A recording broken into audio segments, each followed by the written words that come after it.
family, friends and colleagues on this very sad anniversary. Right, we start with questions to the Secretary of State for Northern Ireland. Robbie Moore. Speaker. Good morning, Mr. Speaker. And with permission, Mr. Speaker, I'd like to answer questions 1 and 9 together. And may I associate myself and everyone in the House with your comments just then about PC Keith Palmer on this anniversary. May I also start by reminding the House that yesterday marked 30 years since the IRA's Warrington bomb. My thoughts are with those who are affected by this atrocity, which caused the death of 2 young children, Tim Parry and Jonathan Ball, and injured 54 others.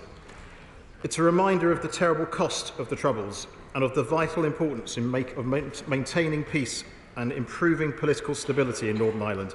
And I'm grateful to all those who continue to promote peace and reconciliation in our society.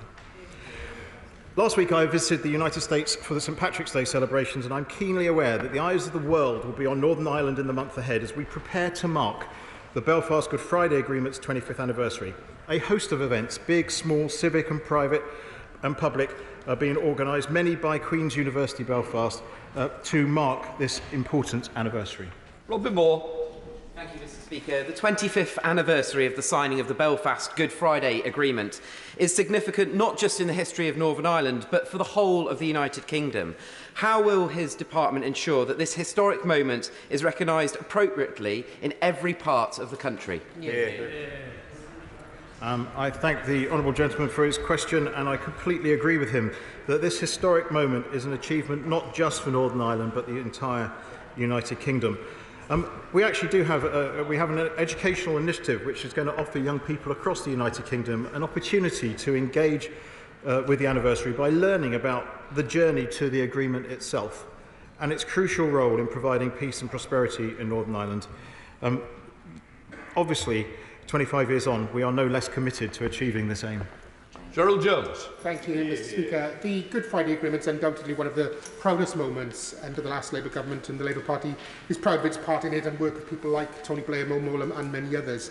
Strand 2, the North-South Ministerial Council, is often overlooked, so can I ask the Minister whether he agrees, as we move forward with the Windsor Framework, that these bodies will have an important role to play in improving prosperity in Northern Ireland, and how we see that's developing? And I mean, all 3 strands of the agreement are vitally important and all need to be working, but he's completely right. Strand 2, and the Council he mentions, is very important as we move forward from this point. We've had 25 years of peace and stability which has flowed from the Belfast Good Friday Agreement and its signing, and when we I'd like to think as we look forward, we not just have peace and stability, but we also have prosperity for the next 25 years. Secretary of State Peter Kyle. Thank you, Mr. Speaker, and can I associate myself with your important words about PC Keith Palmer. It's been reported that PSNI has requested 330 officers from other UK forces for support during the forthcoming presidential visit from President Biden next month. Can he confirm that his department will continue to work closely with PSNI during this challenging period and anticipate any assistance that they might need? Yes, we have a number of very big visitors coming to Northern Ireland to mark this very important anniversary. And I know that actually the PSNI are remarkably well organised and preparing for this. And of course, the government will happily support the PSNI in its endeavours. Peter Kyle. I'm grateful for his words. PSNI will also need support after Air Force One departs. Due to a funding shortfall, officer numbers will fall soon to a record low. In fact, there will be 800 fewer officers than agreed in New Decade, New Approach. Does the Secretary of State think this is fair for a force that faces unique challenges on a daily basis? I completely recognise that the PSNI firstly, I'd like to pay tribute to all the officers in the police service of Northern Ireland for all the work they do across communities, to the Chief Constable, who has brought in community policing that most of us in this House would be completely cognizant of in our own areas, but is almost new in Northern Ireland. Policing is actually one of those matters, as he well knows, that is devolved to the institutions, the executive in Northern Ireland. I'm well aware of the Chief Constable's asks in this area, and I'm talking to him on those. Scott Benton. Question 2, Mr. Speaker. Thank you, Mr. Speaker. I encourage the member for Blackpool South, my honourable friend, to attend the debate later today in this chamber, which will focus precisely on the regulations for implementing this powerful democratic mechanism. In very short term, in short, 30 MLAs from 2 political parties may use the break if there's anything significantly different about a new rule, whether in its content or scope, and if its application will have a significant impact specific to everyday life that is liable to persist in Northern Ireland. Thank you, Mr. Speaker. Even if a significant number of MLAs object to proposals from the EU, the decision to veto them will still rest with the UK government, and there would no doubt be an institutional reluctance to use a veto which would be met with retaliatory action from the EU.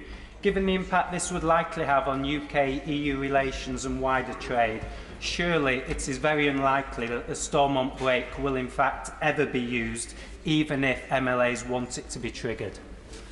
I thank the honourable gentleman for his question, and with respect, I think he underestimates the power of this mechanism. The government will be under a legal obligation to trigger the break where the conditions under the Windsor framework were met. Actually, compared with the protocol bill, this is a significant advancement, because the remedial measures that he talks about, should the EU choose to take them, would only be proportionate and would have to be related to NI to EU trade, whereas in the protocol bill it would have been across the piece. No one wants to use this mechanism for trivial reasons, but once triggered, the regulations set out that the government must not agree a rule at the Joint Committee unless there's cross-community support for it in the Assembly, that it does not create regulatory borders within the United Kingdom, or there are exceptional circumstances like Stormont not sitting or a foot-and-mouth outbreak or something of that nature.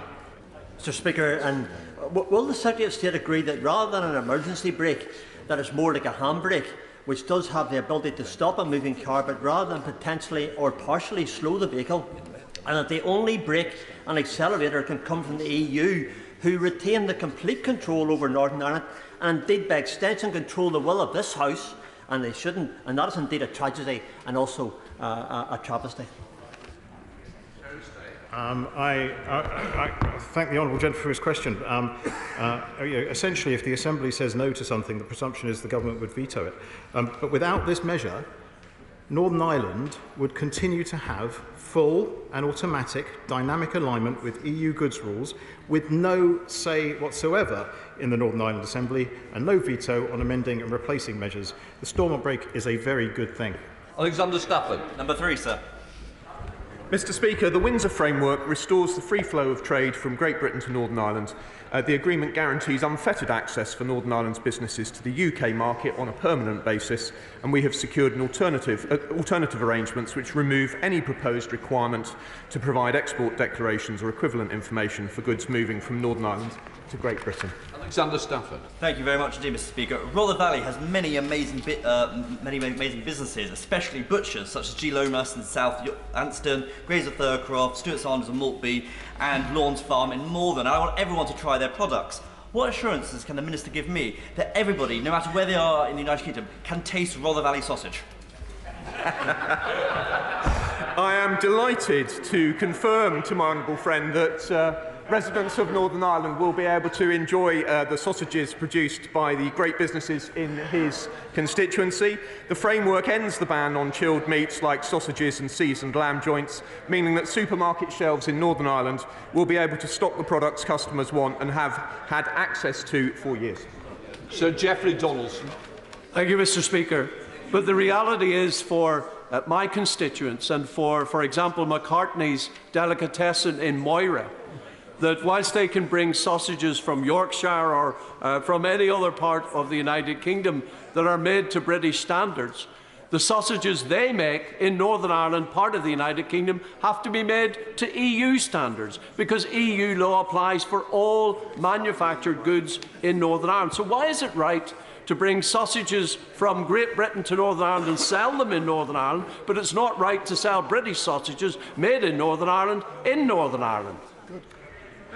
Well, Mr. Speaker, I understand the force and passion with which he makes this point, but he knows that what we've done is reduce the extent of EU law in Northern Ireland to the absolute minimum consistent with keeping open an infrastructure-free border with the Republic of Ireland.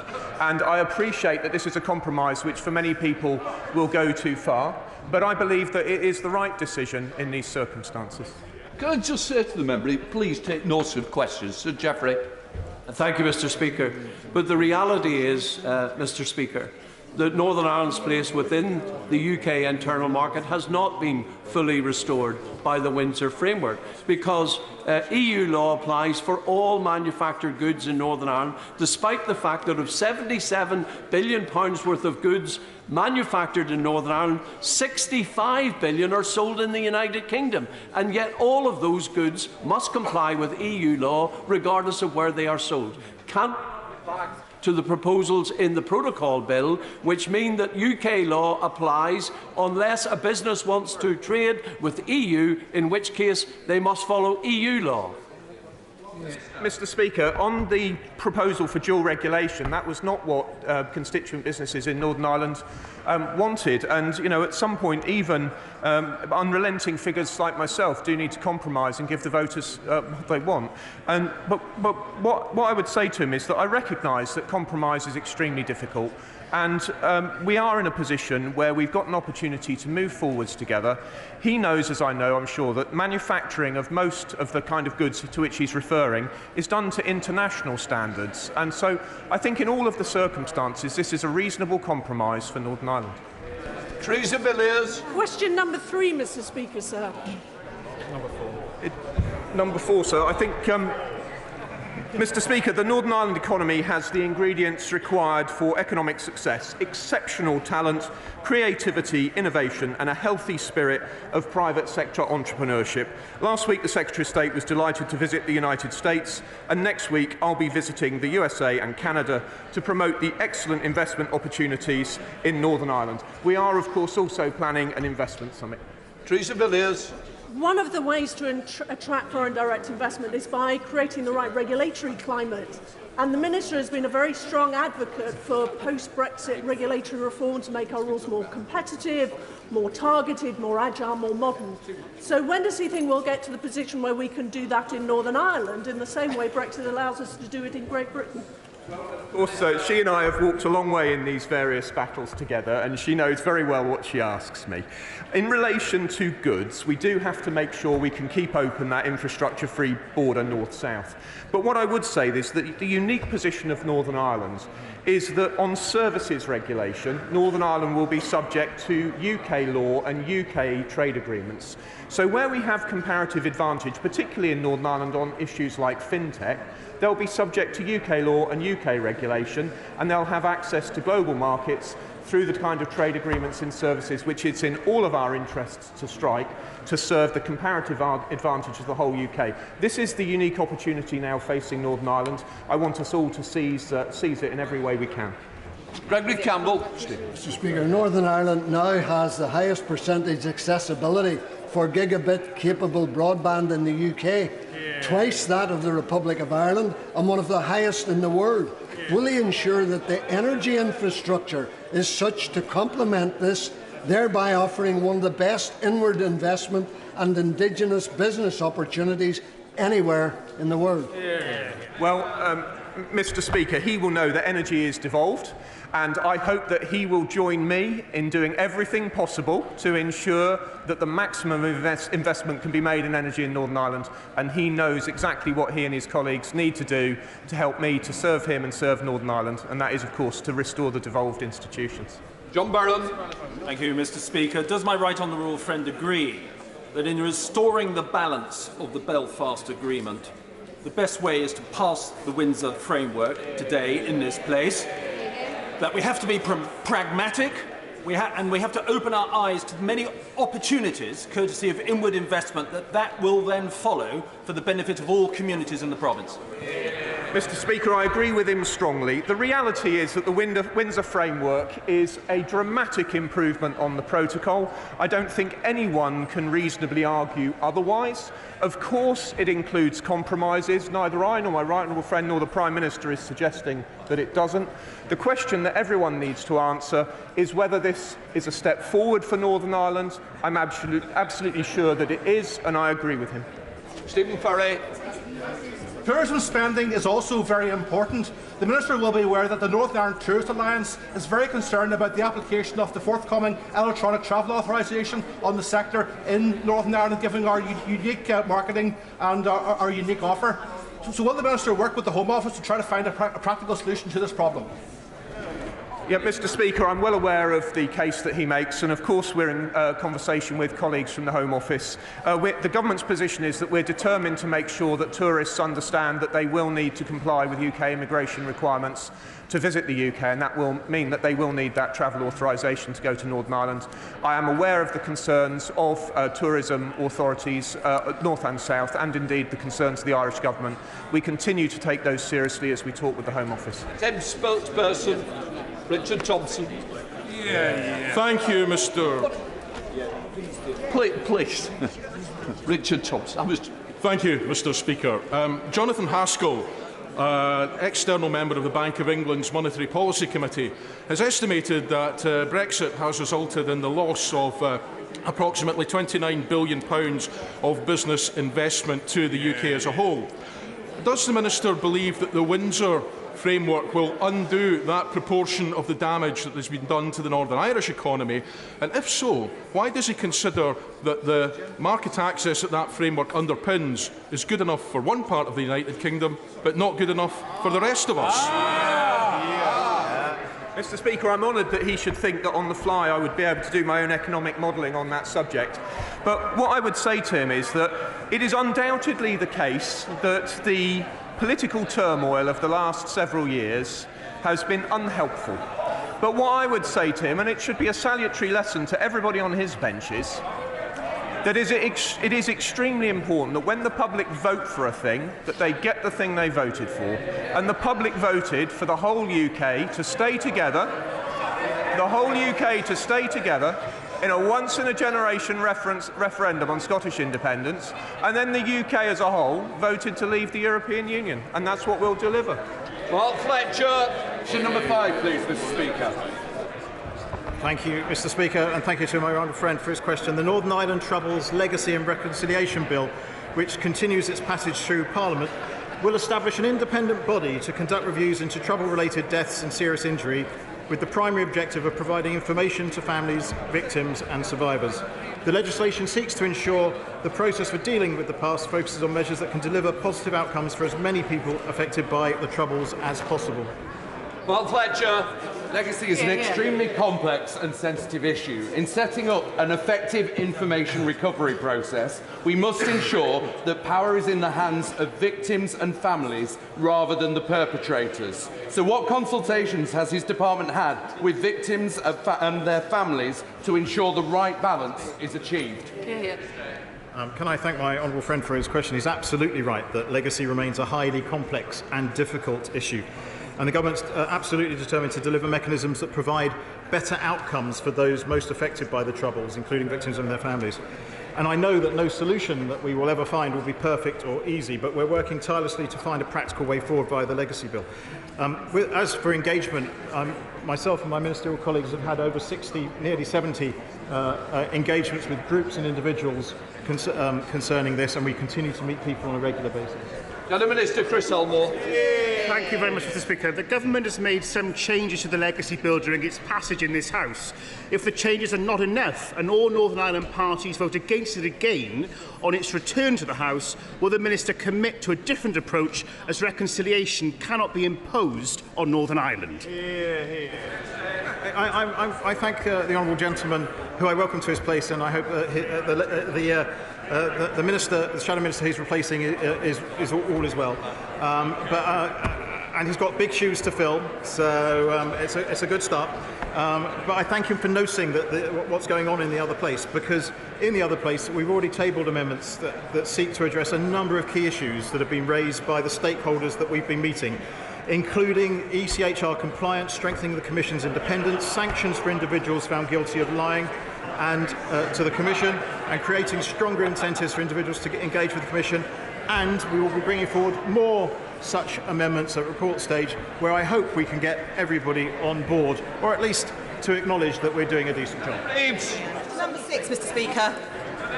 Mr. Speaker, the UK Government is steadfastly committed to the Belfast Good Friday Agreement and the institutions and rights established by it. We recognise the importance of the rights, safeguards and equality of opportunity provisions within the agreement to the people of Northern Ireland, and the Secretary of State discusses the subject regularly with Cabinet colleagues.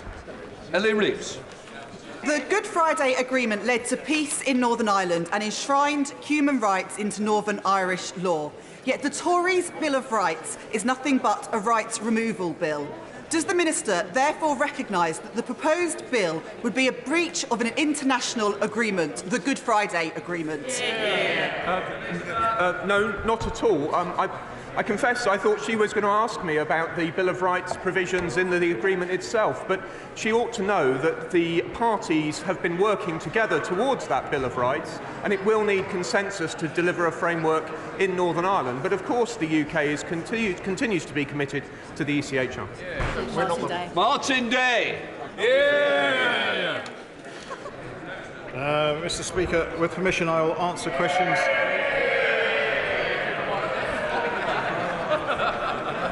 The Leader of the Opposition knows how much this Parliament likes it when you group questions together. With permission, Mr. Speaker, I will answer questions 7, 10 and 13 together. The Windsor Framework restores the free flow of trade from Great Britain to Northern Ireland through a green lane, guarantees unfettered access to Northern Ireland's businesses to the UK market on a permanent basis, and a whole host of other benefits which we've got. Thank you. The world's most exciting economic zone is how the Prime Minister described Northern Ireland being in the UK market and having access to the European market. Does the Secretary of State agree with that assessment? And if he does that not mean that the rest of the UK's nations are at a disadvantage, being less exciting, only being part of the UK market? I thank him for acknowledging what a good deal the Windsor Framework is.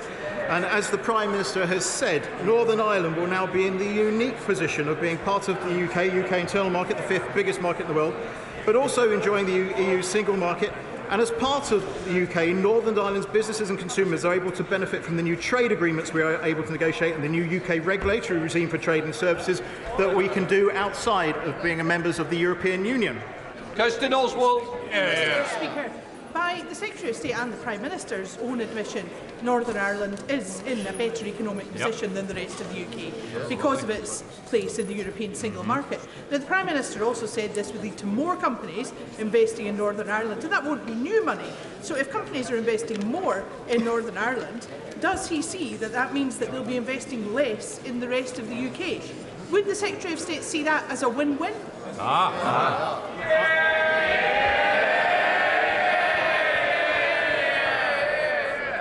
And I hadn't even answered the question. I think the Honourable Lady has kind of missed the point. There's a huge amount. Okay, no, she has completely missed the point because there is a huge amount of inward investment that wants to flow into Northern Ireland from outside of these isles. And yes, we should be welcoming inward investment into Northern Ireland because prosperity builds on the peace and stability that the Belfast Good Friday Agreement has brought for the last 25 years, which is why we should all welcome the Windsor Framework.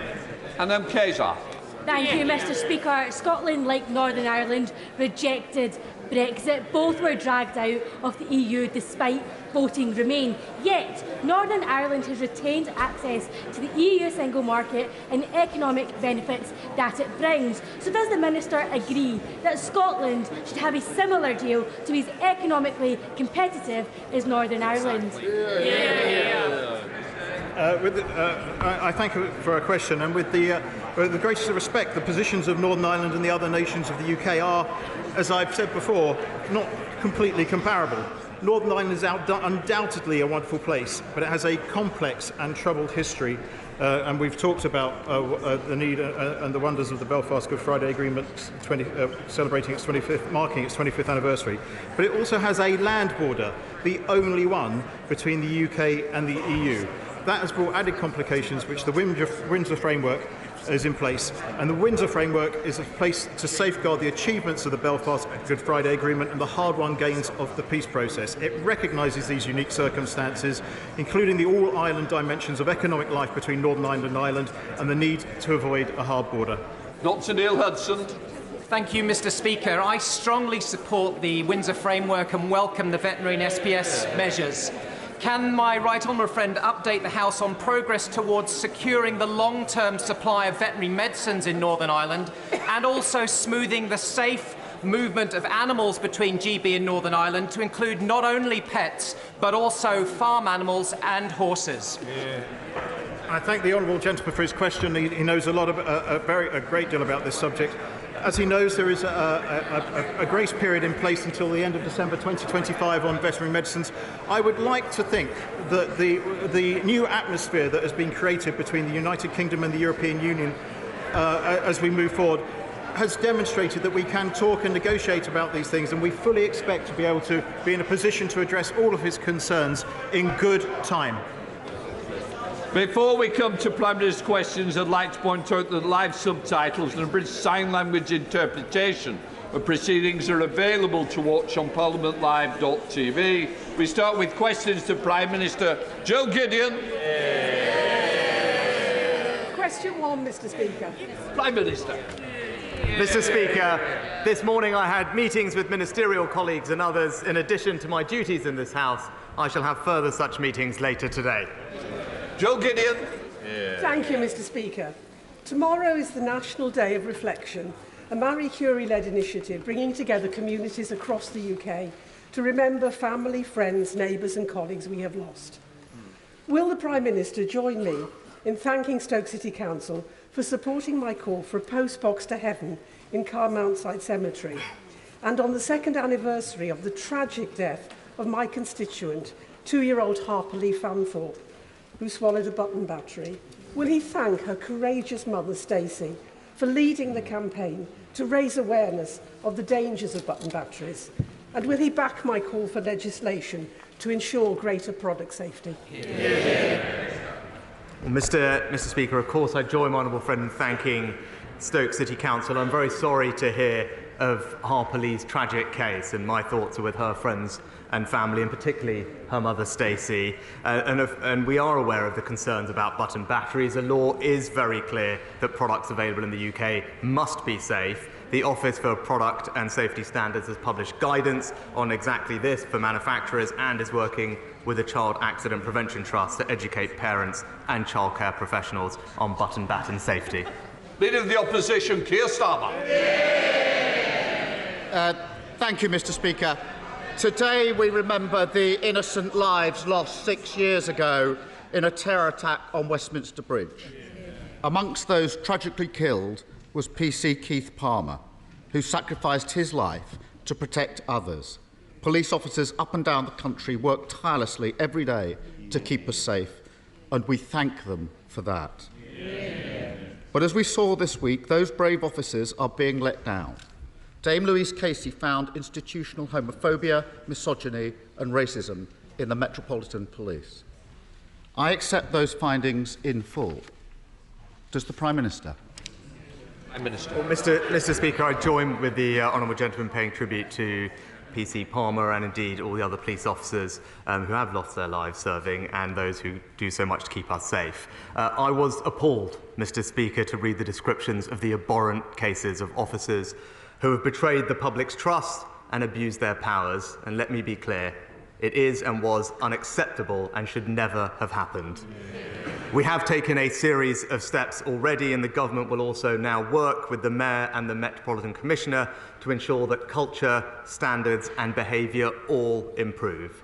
At the heart of this matter are the people whose lives have been ruined by what has happened, and I know the whole House will agree with me that it is imperative that the Met works hard to regain the trust of the people it is privileged to serve. Keir Starmer. I take it from that answer that the Prime Minister does accept the Casey findings in full, including the institutional failures. Because nobody reading the Casey report can be left in any doubt about how serious this is, and doubt for a second that it's restricted to the Met. The report lays bare how those unfit to join the police are aided by patchwork vetting systems that leave the door open. If the government backed Labour's plan for proper mandatory national vetting, we could end the farce that sees different police recruitment standards in different forces. Will he back that plan so we can make speedy progress? Prime Minister. Well, Mr. Speaker, there's no need to back that plan because we're already taking action to tackle the issues that are raised in the Casey report. And it was actually 2 months ago. It was 2 months ago that I met with Dame Louise Casey and the Metropolitan Commissioner, and we introduced a series of measures. For instance, the College of Policing is currently updating the statutory code of practice for police officer vetting that all forces legally have to follow. All police forces are in the process of checking their officers against the Police National Database, and in weeks, Her Majesty's Independent Inspectorate will report back on their re-inspection of all forces' vetting procedures. Now, these steps, of course, won't undo the terrible damage that have been previously committed, but we owe this action and more to the victims and survivors to ensure that such tragedies never happen again. Well, the problem with the Prime Minister's answer is what he's referring to isn't mandatory. How can it possibly be right to have different standards for recruitment in different police forces? No wonder the Casey report criticised what she calls the government's hands-off attitude to policing over the last 13 years. But let's call it what it really is: sheer negligence. The report also exposes chronic failures by the police to deal with rape cases, with officers using, and I quote, overstuffed or broken fridges containing the rape kits of victims. On his watch, rape charges are 1.6%. Yet the government still hasn't backed Labour's plan to have proper, high-quality rape and serious sexual offences units in every police force. Why not?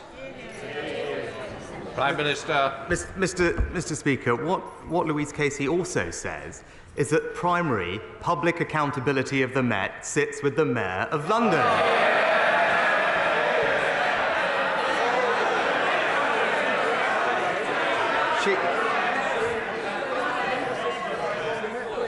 She described that relationship between the Mayor and the Met as, in her words, dysfunctional. But when it comes... So I hope when he stands up, he will also confirm to the House that he will take up these matters with the Labour Mayor of London so that he plays his part. But Mr. Speaker, the way rape victims were treated by the criminal justice system wasn't good enough, and that's why the government published an ambitious rape review action plan.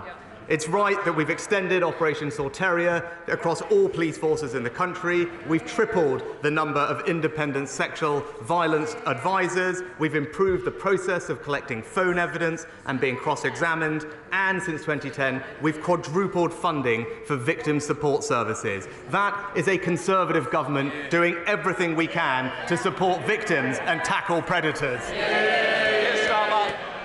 People are fed up to the back teeth with a government that never takes responsibility and just tries to blame everyone. They can shout if they're proud of the fact that over 98% of rapists are never put before. If they want to shout about that, that's their record. Let them shout about it. You should be ashamed of yourself. The truth is simple. After 13 years of Tory government, crime is out of control and people are paying the price. Before Christmas, the BBC reported the shocking case of a woman in Armthorpe who'd been beaten with a baseball bat by burglars 3 years ago. Nobody had been charged with that burglary, and she couldn't sleep at night. Under their watch, tragically, that's not an unusual case. So can the Prime Minister tell us what's the charge rate for theft and burglary across the country? Prime Minister. Well, Mr. Speaker, actually, since 2019, neighbourhood crime is down by 25%. But he he asked rightly about what's happening with rape cases. So let me just tell him that we are on track to meet our target of doubling the number of rape cases that are reaching our courts. Since the Rape Review Action Plan was published, we've seen police referrals double. We've seen charges double. And last year, there was a 65% increase in rape convictions. Yes. But importantly, we also changed the law to ensure that rapists would spend more time in prison. But what did his shadow policing minister say? Prison doesn't prevent crime. It tells you everything that you need to know about the Labour Party. You can't trust them to keep Britain safe.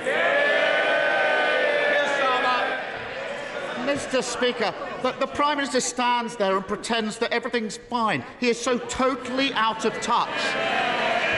He needs to get out of Westminster, get out of Kensington, and Mr. Speaker, I don't mean... It's a big day today in the House, and it's a very important day. We do want to make progress. Holding us up is not advantageous to any of us. Mr. Speaker, he needs to get out of Westminster, get out of Kensington, and I don't mean to Malibu, to the streets of Britain. Go there and tell people it's all fine and see what reaction he gets. The answer he didn't want to give, although he knows it, is 4% of cases, 4% of burglary charges are charged, 96% of theft and burglary cases not even going before the courts. Burglars twice as likely to get away with it now as they were a decade ago. They should be ashamed of that record. And that cul-de-sac in Armthorpe has apparently seen 10 burglaries in 18 months, but only one of them has resulted in a prosecution. So rather than boasting and blaming others, why doesn't he tell the country when he's going to get the theft and burglary charge rate back to where it was before they wrecked policing? Prime Minister. Mr. Speaker, first of all, let me say North Yorkshire is a lot further away than North London.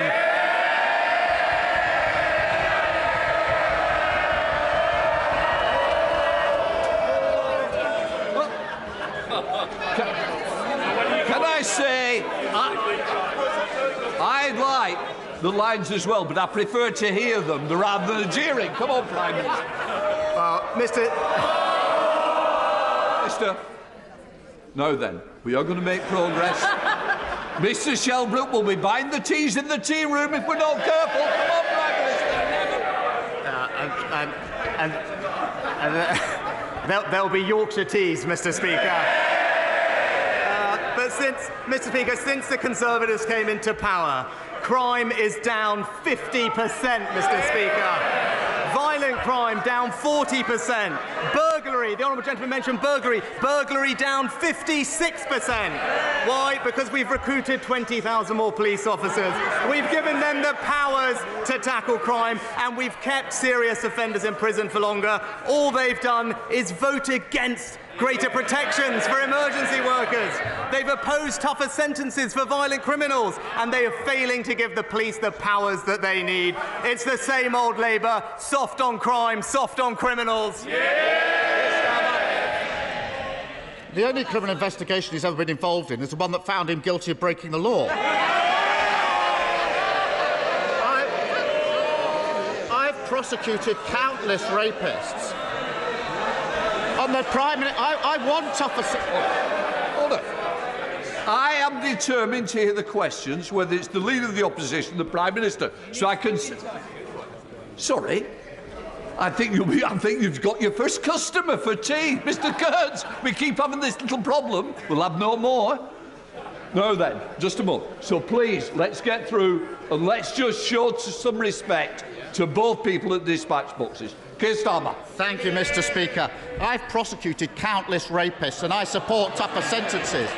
But you have to catch the criminals first. And when 98% of rapists are not even being put before the court, that's a massive failure on the government. And if he wants to go to Armthorpe, which is in Yorkshire, why doesn't he go to that cul-de-sac when he gets out and about in Yorkshire and ask them about those 10 burglaries that haven't been prosecuted?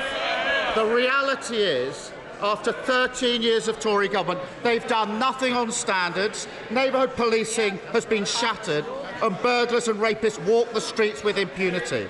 It's the same every week from the Prime Minister, whether it's the cost of living crisis, crime running out of control, or the state of the NHS. Why is his answer always to tell this British people they've never had it so good? Prime Minister. Mr. Speaker, let me just address the issue the honourable gentleman raised, because I said at the time I respected the decision the police reached and I offered an unreserved apology. But for the avoidance of doubt, Mr. Speaker, at the moment that happened, there was a full investigation by a very senior civil servant.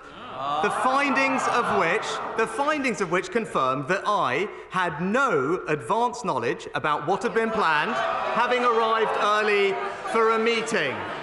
But he doesn't need me to tell him that. He's probably spoken to the report's author much more frequently than I have.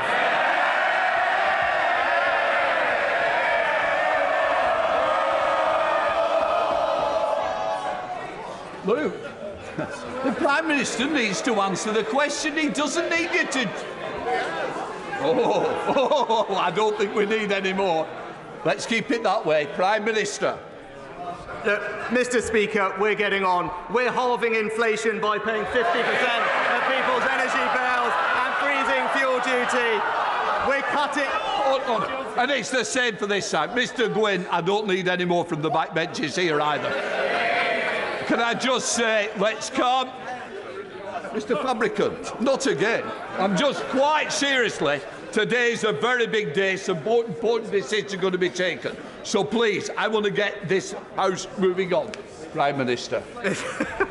Mr. Speaker, we're also cutting NHS waiting lists by resolving pay disputes and getting doctors back to work. And, Mr. Speaker, we're stopping the boats with a new bill to tackle illegal migration. That's a Conservative government delivering on the people's priorities.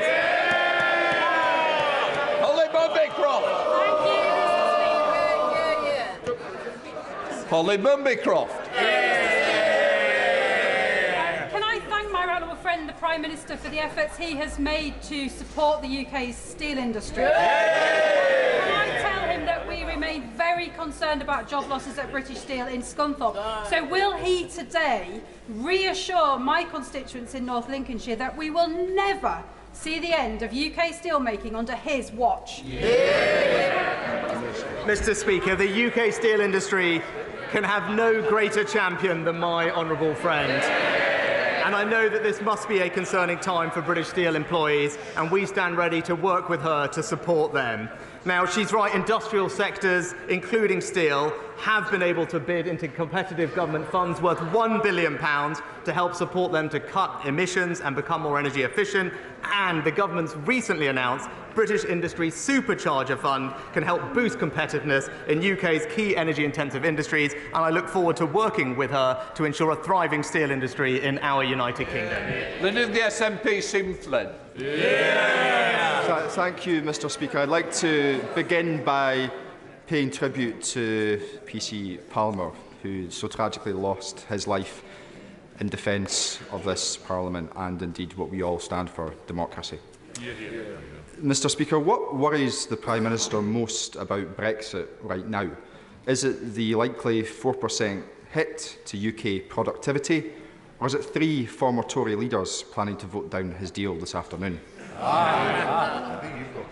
Mr. Speaker, Mr. Speaker, the Windsor framework represents. Just to help the chamber,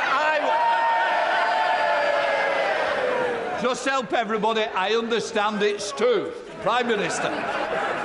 Mr. Speaker, the Windsor framework represents a good deal for the people and families and businesses of Northern Ireland. It restores the balance of the Belfast Good Friday Agreement and ensures Northern Ireland's place in our precious union. But what I would say to him, I was more intrigued to see the words of his own party's president, who just this past week have described his own party as being, in their words, in a tremendous mess. Stephen Flynn. Mr. Speaker, the reality is that whilst Westminster is once again consumed by the damage being caused by Brexit, the public at home are facing the biggest fall in living standards ever, the highest tax burden since the end of the Second World War, and inflation at 10.4%. When are the Conservative Party, and indeed the Labour Party, going to realise that Brexit can't work? Mr. Speaker, the actions that this government is taking are ensuring that fully half of most families' energy bills are being supported by this government. We're also making sure that we're delivering for people with the cutting NHS waiting lists, and that's something that we're happy to work with the Scottish Government to learn and share best practice with them on. But we're also, Mr. Speaker, delivering on the people's #1 priority, which is to stop the boats and end illegal migration. Tom Randall. Mr. Speaker, the unemployment claimant rate has declined significantly over the last decade, but there are still vacancies to fill and specific groups to help. And on Monday, the Employment Minister and I visited Arnold Job Centre, where Kelsey and her team are welcoming local employers to speak directly to job seekers, and a dedicated 50-plus work coach is getting more from that bracket into work. So would my right honourable friend join me in congratulating the staff at Arnold and other job centres across the country on the proactive work that they're doing, and when time allows, would you come to visit Arnold Job Centre in person to see the great work they're doing?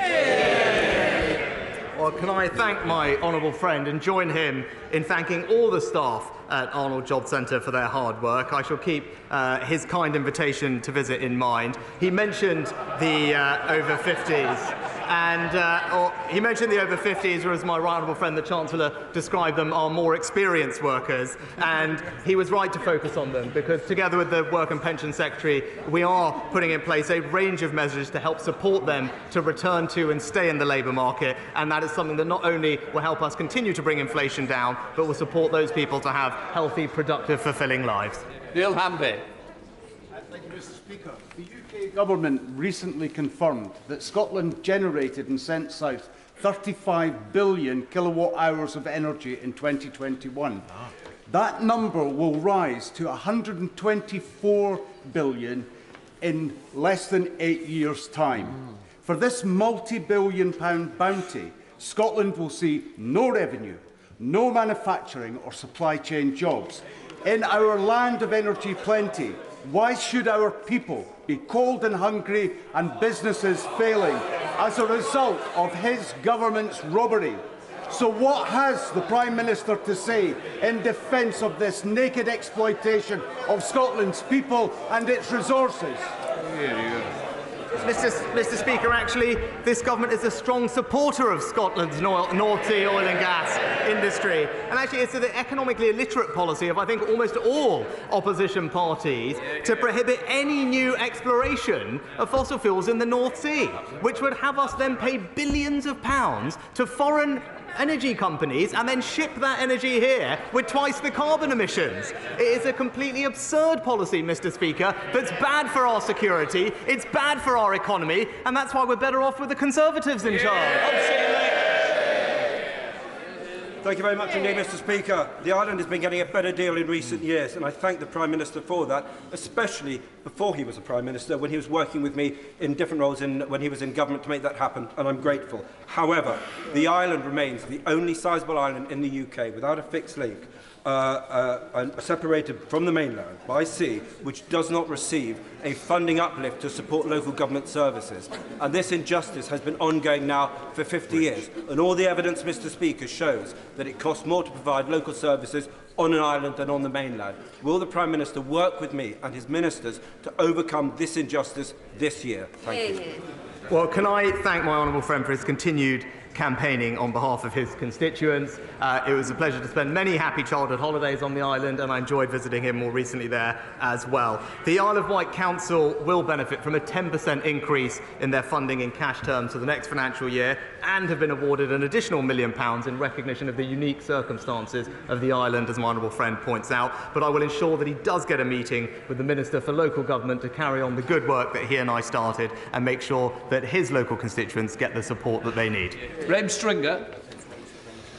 Mr. Speaker, we now know from the Telegraph's lockdown files that during COVID, at the very heart of government, Science wasn't being followed, and rational discourse had been abandoned. This had dire consequences for children's education, mortality rates amongst the elderly, the economy and access to the health service. Lessons must be learnt, Mr. Speaker, but we can't wait 10 years for the independent inquiry to tell us what we should do next time when the inevitable epidemic arrives. Will the Prime Minister agree to a short-term focused inquiry that can give us recommendations so that we do better next time? Well, Mr. Speaker, as with any public inquiry, the process and timing of the inquiry stages are for the independent chair to decide. As Baroness Hallett has previously set out, she intends to gather written evidence throughout this year, with public hearings also starting this year. They held a preliminary hearing in February which covered pandemic preparedness and resilience, and they've set out dates for preliminary hearings into core political and administrative decision-making across the UK throughout this month. But most importantly, the honourable gentleman will recognise it is an independent inquiry, and it's for the independent chair to set the terms. Jerome May. Mr. Speaker, more than 1.5 million people living outside London stand to be impacted by the Mayor's new London-wide ultra-low emission zone. Labour and the Liberal Democrats, they're all for the ULEZ charge. They don't care about the cost of living crisis.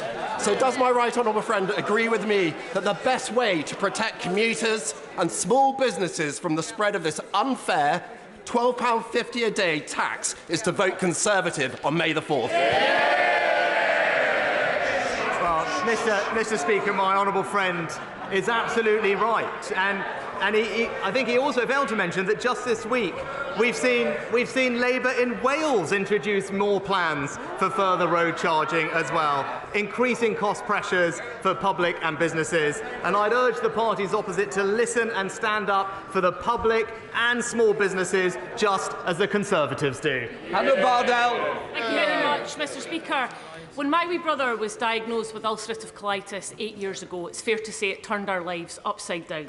I'm incredibly proud of the man he is and all that he's achieved whilst living with this life-limiting condition. And my Livingston constituent, Stephen Sharp, manages local football team the Fulshay in Stonyburn. He has Crohn's disease and he lives with a stoma. And he's like many of our constituents up and down the UK, living with a life-limiting condition, trying to provide for their families whilst holding down jobs with a condition and disease that wreaks havoc on their body. So, Mr. Speaker, given 1 in 4 people wait more than a year for diagnosis, will the Prime Minister and indeed the House support the campaign to cut the crap and get diagnosed early for Crohn's and colitis? And would he meet with my constituent Stephen and I to look at what more can be done for awareness, research and funding? Can I thank the honourable lady for her question and pay tribute to, I think, her brother and also Stephen for everything that they're doing to raise awareness of this issue. I'd be very happy to meet with her and Stephen. It is something that I am familiar with, and it is a very difficult condition for people to live with, and it's right that they get the support and attention that they deserve, and I look forward to that discussion with her. Sir Jeremy Wright. Thank you very much, Mr. Speaker. My constituent Jamie Scott spent 4 weeks in a coma and remains seriously disabled as a result of a COVID vaccination. He and his family continue to believe that mass vaccination is the right policy, but it must also surely be right to ensure that that tiny minority who are seriously injured as a result are properly compensated. In the absence of court cases, it's in no one's interests to litigate. The current limit on compensation is £120,000, even for very serious and lifelong injury, and anyone who is disabled by less than 60% gets nothing at all. That cannot be right. Will my right honourable friend look urgently at changing it? Mr. Speaker, it is important to start by recognising the importance of vaccines in protecting us all, and not least the fantastic rollout of the COVID vaccines across the UK. But I am very sorry to hear about the case that my right honourable friend raises. In the extremely rare case of a potential injury from a vaccine covered by the scheme, a one-off payment can be awarded. This is not designed to be a compensation scheme, and it does not prevent the injured person in pursuing a legal compensation claim with the vaccine manufacturer. We are taking steps to reform vaccine damage payment schemes by modernising the operations and providing more timely outcomes. But of course, I'll be happy to talk to the honourable gentleman further about it. Kate Osborne. Thank you, Mr Speaker. The new inflation stats this morning show food inflation is at 18%, the highest in 45 years. Millions are living in food and fuel poverty because of this government's failures and political decisions to enable grotesque profiteering at the expense of our communities. How on earth can the Prime Minister claim his plan is working, or is it in his eyes? Is it a success that so many people are struggling with their weekly food shop? Mr. Speaker, the figures that have been recently published showed that since 2010, there are 2 million fewer people living in poverty, thanks to the actions of this and previous Conservative governments. Of course, no one wants to see people struggling with week-to-week bills like food, which is why it's so imperative we stick to our economic plan. And as the OBR have said, we are on track to halve inflation by the end of this year. That is the most important thing we can do to ease the burden on people. And in the meantime, we have a range of programmes, whether that's free school meals or indeed the holiday activities and food programme, to provide support to the most vulnerable families who need our help. Thank you. Thank you, Mr. Speaker. 60 million to improve transport links from Wednesbury to the rest of Black Country, 4 million for Wednesbury High Street, and last week, the most important part of the budget, the £22.5 million to leaven up Tipton Town Centre. Mr. Speaker, this government has put a vote of confidence in my communities, one they've not had for nearly 50 years. Can I ask my right honourable friend, delivery is going to be absolutely key on these projects, because he can ensure, using his good office, that we absolutely get this delivered on time and realise the potential of my communities in Tipton and Wednesbury.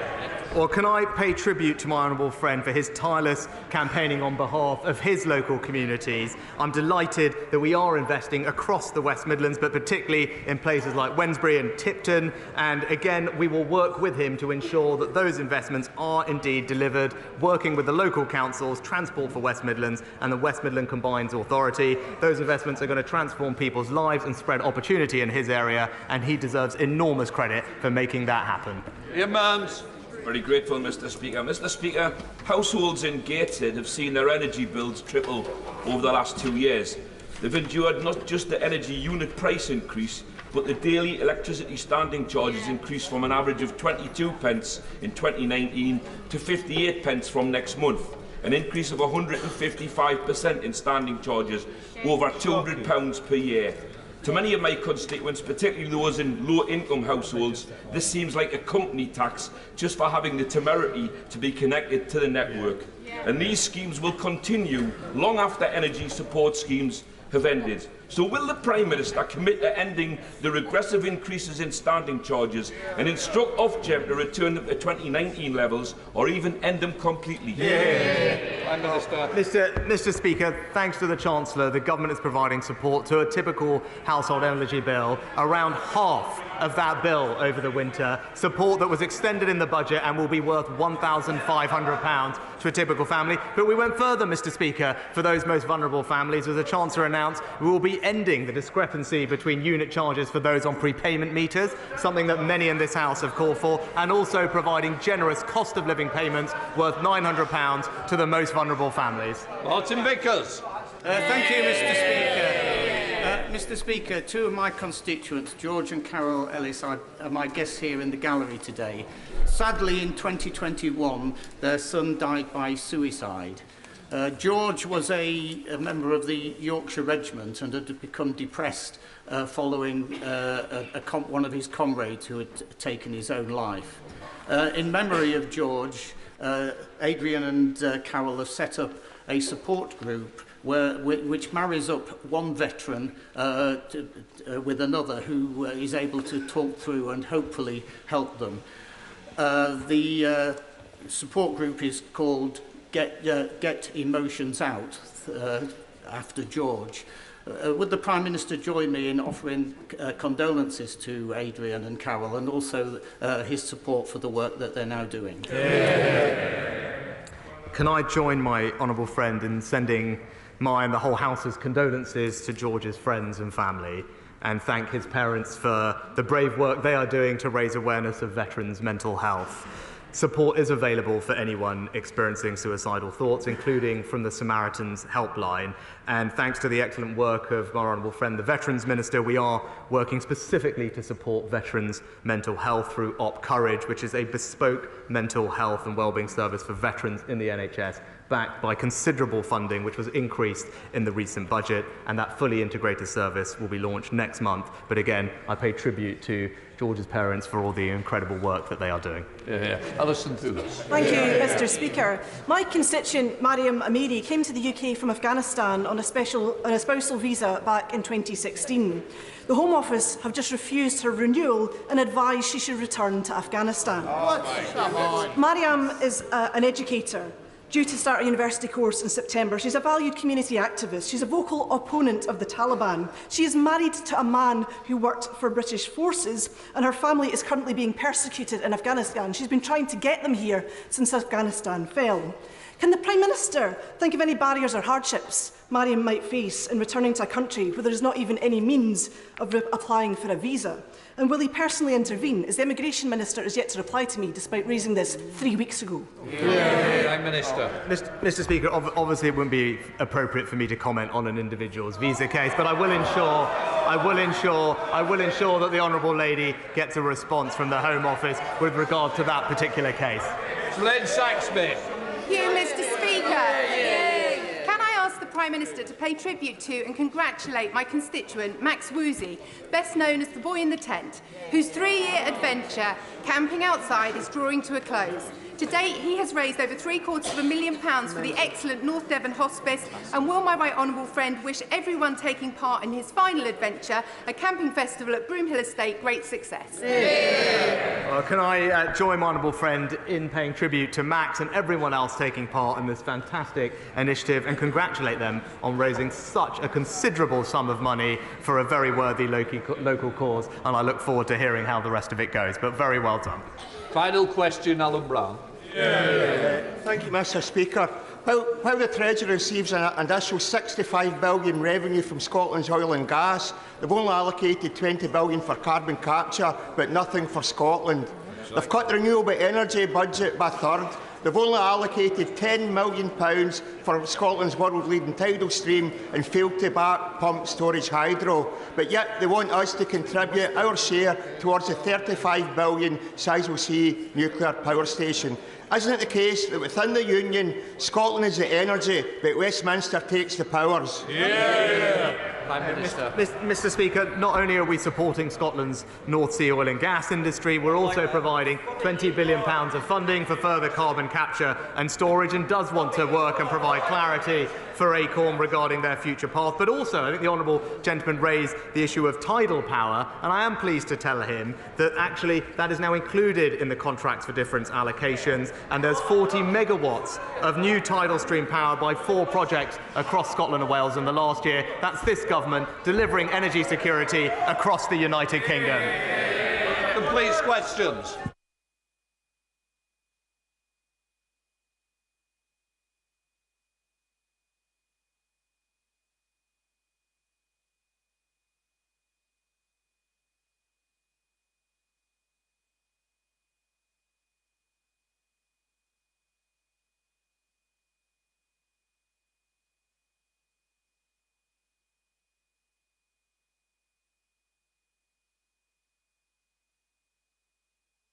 Len Saxby. Thank you, Mr. Speaker. I would like to raise a point of order regarding the Honourable Member for Twickenham's speech yesterday, in which she raised investment at one of my excellent North Devon schools. This was done without prior notification to myself or the school. And having spoken directly to the school and local education authority this morning, it does appear that the information presented was at best misleading, as the school has an extensive works programme planned to expand the school's capacity, and the timing of future works is being determined around the best interests of the pupils and the staff, with professional advice certainly not held up by a lack of funding. As a former teacher myself, I find it deeply disturbing that Liberal Democrat MPs are prepared to use schools outside their own constituencies as political pawns in this place. And Mr. Speaker, might you advise how best to correct the record and ensure there is no further repeat of this situation? Could I just say, Sir Lady, I presume she has let the honourable member know that she was going to raise this point of order. Can I say, well, I'm grateful for the honourable member for giving notice of a point of order. I assume, as I said, she's given notice, which she assures me have. What I would say is, as she knows, it's not that the Chair is responsible for the accuracy of members' contributions in the Chamber. If a member has made a mistake, I would encourage that member to correct the record at the earliest opportunity. But the honourable member has quite rightly put it on the record for us all to know the situation. Alison McGovern, point of order. Thank you, Mr. Speaker. Thank you for accepting the point of order. Just now, the Prime Minister, in response to a question about his pretence that living standards are getting better in this country, replied that he is halving inflation on the very day that we have found out that inflation is in fact rising. So could I ask you, Mr. Speaker, as you said on this important day for this House, could I ask you how the Prime Minister can correct the record?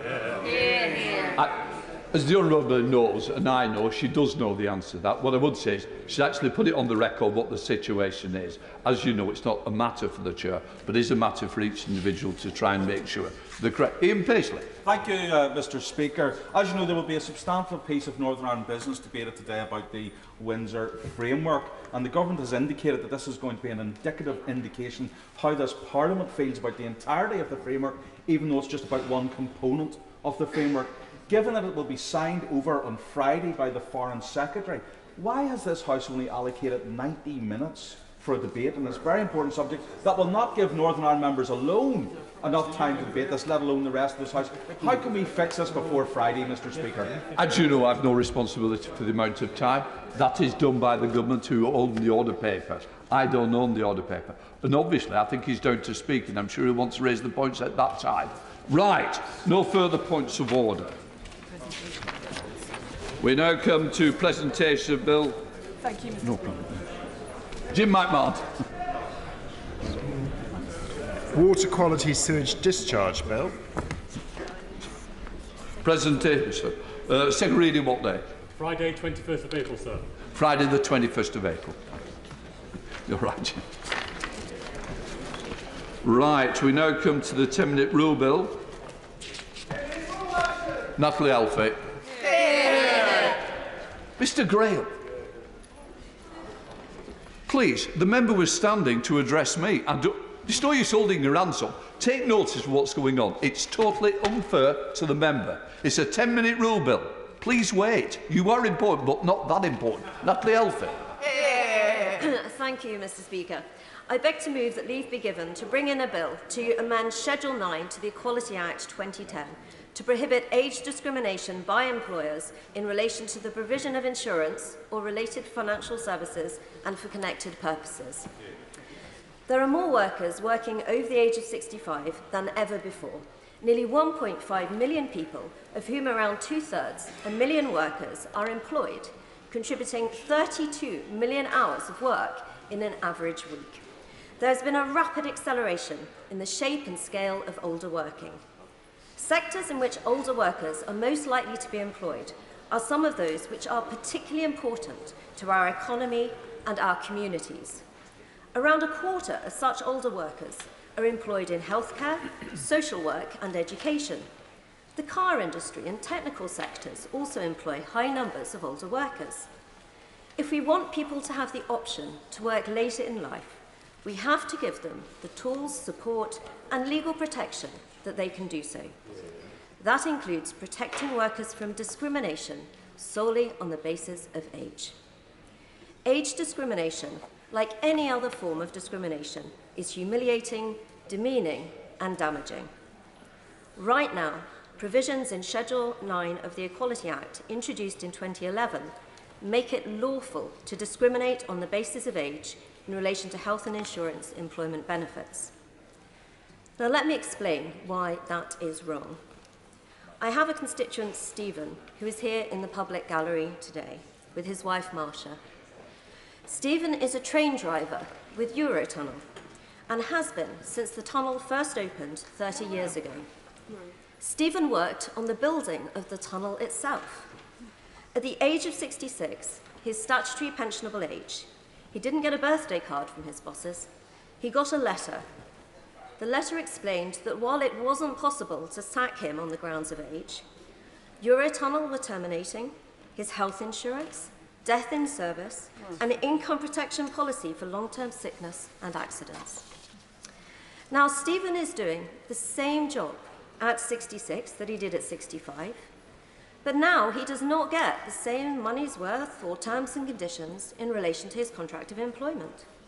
In simple terms, Stephen does not get equal pay and conditions to another younger worker simply by reason of age. If Stephen falls ill, he cannot get access to the same speedy private healthcare cover that other people working with the company can, and this includes in relation to a workplace injury. If, heaven forbid, he died, his wife, Marcia, would no longer have compensatory insurance through death in service benefits. However, he is doing exactly the same job as someone else. It's the same job he did before he reached retirement age that he is doing now, and for the same company. The attitude demonstrated by Eurotunnel seems to me to communicate to Stephen and the wider employment community in Kent that it thinks a person who is older is worth less. Yeah. Now, Stephen has made it clear to me that he loves working at Eurotunnel. He wants to carry on working at Eurotunnel, but he does, of course, feel let down. In Stephen's case, I have written to the Chief Executive of GetLink, the operators of Eurotunnel, to ask them to reconsider, not least in light of Stephen's long service and commitment to the company. Standing here today, they haven't as yet, although they have said they are discussing it with their insurers. We need to tackle this issue if people are to stay in the workplace longer. We should tackle it because it is simply unfair and wrong. It must be tackled here in this place by changing the law. Because, and I do want to be really clear about this, Eurotunnel is perfectly within their legal rights to act as they have done. It is entirely a matter for them whether or not they want to include all their workers fairly and equally, or discriminate against one who've reached retirement age. The bill that I'm seeking to introduce today seeks to put that right for every older worker in this country by changing the law on workplace benefits so that older people are treated on the same basis as any other part of their employment relationship. Mr. Speaker, there was a time when a pregnant woman had to quit her job and she just had to leave the workplace. Then she didn't have to lose her job. And then it was said that if women were given paid maternity leave, then women wouldn't get jobs if they were of childbearing age. There are those who claim this reform to end age discrimination would be costly to business, just as they used to say the same about women who went on maternity leave. Yet, as we know, employers found that retaining women in the workplace didn't just benefit mothers, it benefited the businesses themselves. Businesses who were able to retain the vital skills and knowledge of female workers. In the same way, older workers have skills and knowledge gained over many years in the workplace. Treating older workers fairly will encourage them to stay and benefit the companies that they work for. I remember a time when employers would say that a woman did not need to work, did not need to get the same bonuses as a man, that a woman didn't need to be offered overtime, because it was men who had the families to feed. We've outlawed that because equal pay at work is not about who is doing the work. It is about what the work is. And that applies every much to a younger worker as an older worker doing the same job. Another excuse given is that covering older people becomes more expensive for everyone. The premium for the company itself goes up. This is, of course, an absurd excuse, because applying that logic, would it be okay to exclude from employment benefits people who have heart conditions, cancer, bad backs, people with disabilities or chronic conditions? Of course not. We would say it was discriminatory and wrong, because it is. So unless we tackle age discrimination, we will continue to have a working environment where it's very difficult for people who are working in older age. Mr. Speaker, an example of why the law needs to change is sitting here today in the public gallery. Stephen Horn, a man whose blood, sweat and hard work helped to build one of the great wonders of our time, the tunnel under the English Tunnel from the UK to France. A working man treated worse, treated badly, solely by reason of his age. Stephen is my constituent, and I'm putting forward this bill because I don't think that Stephen should have been treated in this way. It's disgraceful and unacceptable, and neither should any other older worker. The support I've received from right across this House has given me real heart. This bill has received incredible cross-party support. I would like to thank my honourable friends for North Devon, Hastings and Rye, Southend West, Bly Valley, as well as the honourable members for Liverpool West Derby, Birmingham Selly Oak, and those on the face of the bill who I shall name shortly, and a number of others. We are at our very best in this place when we come together to address injustices and right wrongs. I very much hope that Stephen's Eurotunnel law will be a turning point for protecting older workers in the workplace in the years to come. I commend this bill to the House. The honourable member have leave to bring in the bill. The question is that the honourable member have leave to bring in the bill. As many of that opinion say aye. Aye. The contrary no. I think the ayes have it. The ayes have it. Who will prepare to bring in the bill? Caroline Noakes, Dame Diana Johnson, David Linden, Jim Shannon, Bob Blackman, Rachel Maskell, Marion Fellows, Henry Smith, Tony Lloyd, Marco Longi, and myself.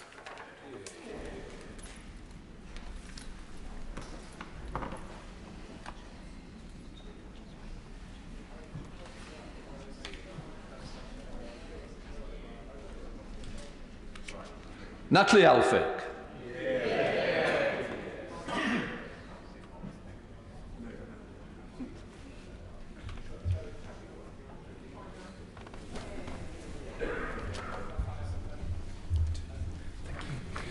Employment Equality, Insurance, etc. Bill. Second reading what day? Friday, 24th November. Friday, the 24th of November. Thank you. We now come to motion number 2 on the Northern Ireland. Minister to move. Mr. Speaker, I beg to move that the draft Windsor Framework Democratic Scrutiny Regulations 2023, which were laid before the House on 20th of March, be approved. Before I start, Mr. Speaker, can I mention that it is my normal practice to take as many interventions as I possibly can during a debate. However, this debate is on a statutory instrument and therefore limited in time. So I will take interventions, but I won't take the normal number that I would. And I will try and mop up all the questions raised in the debate at the end with the leave of the House. The Stormont Break is at the heart of the Westminster Framework. It addresses the democratic deficit, restores the balance of the Belfast Good Friday Agreement, and ends the prospect of dynamic alignment. It restores practical sovereignty to the United Kingdom as a whole and to the people of Northern Ireland in particular. I will give way to my... I thank my right honourable friend for giving way. As someone who served in the province during the Troubles and saw firsthand the pain and anger endured by all communities, does he agree with me that the Windsor Framework not only restores the balance of the Belfast Agreement, but also offers the province much greater prosperity by way of inward investment, and greater prosperity helps most situations? I thank my honourable friend for his words, and yes, I do agree with him entirely. We are just coming up to the celebration of the 25th anniversary of the Belfast Good Friday Agreement, which has built peace and stability across Northern Ireland. And I very much hope, as I do believe every single politician from Northern Ireland does, that the next 25 years of the Belfast Good Friday Agreement, helped along by this Windsor Framework, will bring an age of prosperity to Northern Ireland like we've never seen before. I'll take 3 members. I'll go Mr. Shannon first. Sorry, Mr. Speaker, can I thank it's not often that I'm ahead of the other ones, but it's always a pleasure. Thank you very much, Secretary of State. Secretary of State, we will have some difference of opinion in this. Does the Honourable Secretary of State understand our frustration on the Windsor Framework, or as we in unionism call it, the Windsor Nut? is not a deal that enjoys or receives unionist support. Indeed, the United Kingdom gives the EU sovereignty over the courts and power over Northern Ireland. It has, I say this respectfully to the Secretary of State because I'm a respectful person, has been shoved through the House by the government. The Conservative and Unionist Party, with some dismay, I actually question now Conservative and where is the Unionist? In a format that doesn't allow for scrutiny or due processes. And on that point, Secretary of State, honourable members and others across this House should take note and they should vote against this SI today because it introduces a gravely important constitutional issue and we're very concerned. I thank the honourable gentleman for his words, which I fundamentally disagree with. I am a unionist. I'm very proud to be a unionist, and I believe that the foundations of this of our wonderful country make it, each of them make it stronger. And I do believe that this is a massive step forward in both progress for Northern Ireland, but the Union as well. I actually disagree with him entirely on his point. This actually adds to the democratic scrutiny that is available. And as one of Michel Barnier's former advisers put it, it does amount to a clear veto possibility for the UK government, directive by directive, at the behest of minority in the Northern Ireland Assembly. I think people who know what they're talking about understand that this is a very, very good deal. I'll happily give way to the honourable gentleman. He will come, doesn't he? He said he'd take 3. I thank the right honourable gentleman for giving. Who does the Secretary of State want? Help me. Member for Caithness, please. Jeremy Stein. Thank you, Mr. Speaker. I want to say one thing to my honourable gentleman, which is he talks about prosperity. But I have seed potato growers in my constituency telling me that this framework is very welcome indeed. It means that they can access the Northern Irish market and in turn, via mechanism, access the Republic of Ireland market. That is most welcome. That's about the prosperity of my constituency. And perhaps this may lead to access to the Spanish and French market, which could be useful in the future. So that's why I believe we should support the framework. I thank the honourable gentleman for his very, very pro-unionist commentary. He's absolutely right. This for seed potatoes and for a whole host of other products that were no longer being, through the protocol, not available in Northern Ireland. The Windsor framework solves those issues and opens that market up. I happily give way to the honourable gentleman. Very grateful for the Secretary of State for giving way. I thought I was going to have to do a whole lot of squats there just to get in. One of the criteria for using the Stormont breaker for signing the petition says that MLAs using it must be individually and collectively seeking in good faith to fully operate the institutions, including through the nomination of ministers and support for the normal operation of the Assembly. Does this mean that Jim Allister will be excluded from signing that petition? If the Assembly is sitting and he's sitting in it, which he would be as a fully elected member from his political party, then I'm absolutely sure he could sign said for the break. I believe there was one more person behind me. Very grateful, Mr. Speaker. Could I commend the Prime Minister and my right honourable friend for the work that he's done? Does it not show that when you build bridges, when you show pragmatism, when you work with our continental colleagues, we can actually provide results? Does he also agree that along with AUKUS, along with the Paris Summit, and indeed the budget, this is now a return to statecraft that we want to see in number 10?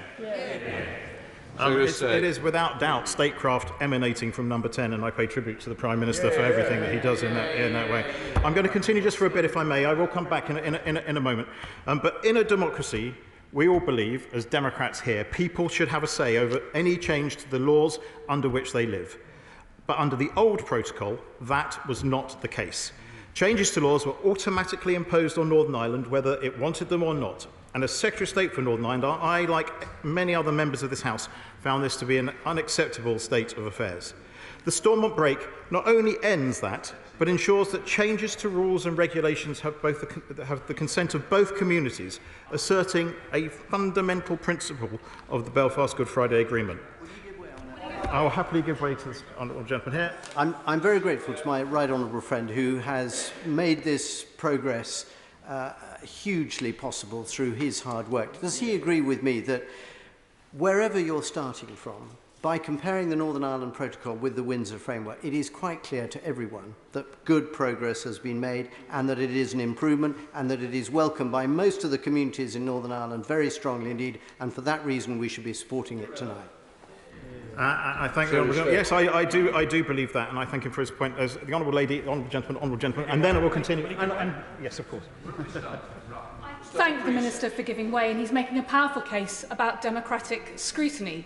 In that spirit, then, will he also confirm, in order to support the Windsor Agreement, that he will use his powers as a Secretary of State to retain all the existing EU law that will be deleted by the EU law bill by the end of this year? Because the European Union has written to us today to warn that if he does not do that, this agreement will be in doubt. It's not to do with the Stormont broke, it is the existing legislation that will be deleted by the Sunset Clause. He has the power to retain it. Is he going to support this legislation?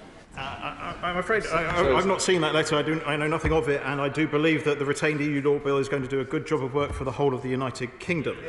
I'm going to give way to my honourable friend for Raleigh. I'll take who's on their feet.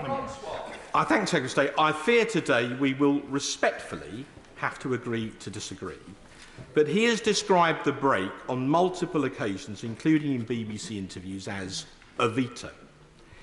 Given that if Stormont pulls it, UK ministers may still not exercise the break in exceptional circumstances, so it's down to ministerial fiat, and also given that even if they do, the EU can object and it's referred to independent arbitration where the UK could lose, that is a route to arbitration, isn't it? That is not a veto. Will he accept that? One, it is a veto. Two, it is a route to arbitration. And three, it removes any element of the ECJ being relevant in this decision. So I think we've actually delivered on some of the things that the Honourable Gentleman and I have campaigned on over the years. Gentleman, over there. I am grateful in respect of grounds for seeking to apply the break in response to a written question to the Foreign Office. The Parliamentary and the Secretary of State replied, as to exports to Northern Ireland through the ports of Holyhead, he said, the Green Lane is open to all UK businesses where they import or sell goods that are not ultimately destined for the EU market. This includes goods travelling from Wales to Northern Ireland in transit through the Republic of Ireland using the transit procedure. Can he confirm that this is indeed the case and elaborates now or by letter how that procedure will actually work? I thank you for his question, which I don't think I heard completely, but the Green Lane will be open for goods travelling into Northern Ireland for consumption in Northern Ireland. There is a red lane that is for goods that are going into the Republic itself. If I misheard the Honourable Gentleman's question, I'll write to him and clarify if that's okay. I'm going to give way to the Honourable Gentleman for way. Grateful to the Secretary of State. Why do EU laws apply to businesses in Northern Ireland under this agreement that are not trading with the EU? How many EU laws apply, and why don't we see a list of them? It's less than 3%. It preserves access for Northern Ireland businesses to the single market, and as I detailed yesterday, I listed a whole host of the different areas by which EU laws are disapplied in Northern Ireland. I'm going to take two more interventions, one from the gentleman there and one from a former Secretary of State. I'm extremely grateful to the Secretary of State. He's, of course, right to say that any political entity within a wider economic structure should have a say or some way of expressing his view in relation to the rules and regulations of that economic structure. With that in mind, will the British Government be bringing forward a saner than Holyrood break when it comes to the UK internal market? I thought we already had it, but I shall come back to you on the agenda if that's not the case. To the Secretary of State. Thank you, Mr. President. Would my right honourable friend just reconfirm that this Stormont break stops and gives total control to the Assembly in Northern Ireland on any new EU law or regulation? And secondly, that this deal has made huge strides from seed potatoes to VAT to state aid to customs to all aspects of the protocol that we in this House have debated for so long. I have to agree with my right honourable friend. And I think what I best should do now, Mr. Speaker, is continue with this so I can explain this all to the House, because the break is triggered if 30 members of the Legislative Assembly, in a moment if I may, from two parties object to an amending rule or regulation. These MLAs can be from the same community designation, so they can, in theory and in practice, come from two unionist parties or indeed two nationalist parties. The exercise of the break will require no other process and no vote in the Assembly. Once the break has been pulled, the law will automatically be disapplied in Northern Ireland after 2 weeks. The EU could only challenge the use of the break through international arbitration after the law had been suspended, where the bar to overturn it would be exceptionally high. The Stormont, in a moment, if I may. The Stormont break is one of the most significant changes that my right honourable friend, the Prime Minister, has secured. It is a robust change that gives the United Kingdom a veto over dynamic alignment with EU rules. But just as importantly, Mr. Speaker, the regulations we are debating today put the democratically elected representatives of the people of Northern Ireland in the driving seat when it comes to whether and when that veto will be used. I'll happily give way to the honourable gentleman. I thank the Secretary of State for giving way. Could he answer very clearly this one simple question? Isn't it the case that every single vehicle, a lorry vehicle, that will depart the port of Carnryan to Northern Ireland will have to have customs declaration papers for every product on that vehicle? And is it right that one vehicle travelling from one part of the United Kingdom to another part of the United Kingdom continues to be treated in that way? Those vehicles will be using the Trusted Trader service. 21 fields of information, mostly auto-populated, which would mean no certificates needed from vets or from any third parties. I think the honourable gentleman, I'm afraid it is, I think I'm right, the honourable gentleman. I'll happily give way to my honourable friend. I'm grateful to him for giving way. When he appeared before the European Scrutiny Committee yesterday, my right honourable friend promised to deliver the list of the 3% of the EU laws he says will remain as a consequence of this process. Can you please tell us where that list is? And I did give that the majority of that list in the course of that program, and I did say I would write to the honourable gentleman, which I will do. Of course, Mr. Speaker, the old protocol did have some measures that were aimed at giving it democratic legitimacy. The UK did have a vote over any new laws that the EU wanted to add to the protocol, but that veto did not extend to amendments of laws that were already there. And crucially, there was no role for the Northern Ireland Assembly in deciding whether and when to use that veto. And of course, it contained the democratic consent mechanism, an important means of giving the Assembly the right to end the application of Articles 5 to 10 of the old protocol. Those measures were important, and the Windsor framework maintains them, but they were not, in themselves, enough to address the democratic deficit. Would my right honourable friend give way? I'll happily give way to my honourable friend. I'm grateful to my right honourable friend for giving way, and I wonder if you can just clarify something for me. He's spoken about the Green Channel for goods movements from Great Britain into Northern Ireland. Is it the case, and this is a genuine question, as I understand it, the Northern Ireland economy produces about £77 billion worth of goods, of which 65 billion go to the rest of Great Britain. Is it not the case, though, that everything manufactured in Northern Ireland would have to meet EU standards, even if it's going to the rest of the UK? Yes. We are perfectly clear that we are maintaining, it's basically 3% of EU law in Northern Ireland, which is the bare minimum to maintain Northern Ireland's access to the single market, which just about every business I've spoken to in Northern Ireland and have made representations is delighted to be maintaining.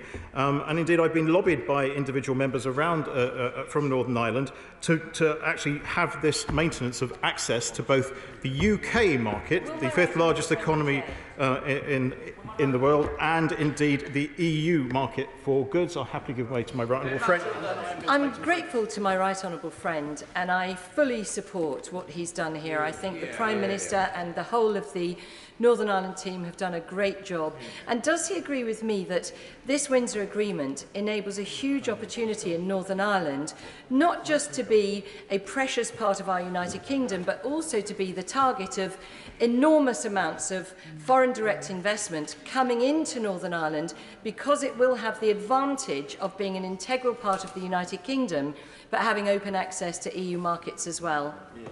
And in that, and by maintaining that 3% of EU law, she helps answer the question that my right honourable friend for Lichfield posed. As I say, there will be a binding statutory obligation in domestic law on ministers to pull the brake when a valid notification is provided by 30 MLAs. And actually, just to address these regulations will add a new democratic scrutiny schedule to the Northern Ireland Act 1998 to codify this break in domestic law. The UK government must, let me repeat that, Mr. Speaker, must notify the EU when a valid notification of the break has been provided by MLAs. This is an important new function for members of the Assembly. It's vital they exercise this new function with the right information and expertise. After consulting with Northern Ireland parties, these regulations provide for a standing committee of the Assembly to properly scrutinise the relevant rules. Mr. Speaker, I'll happily take it.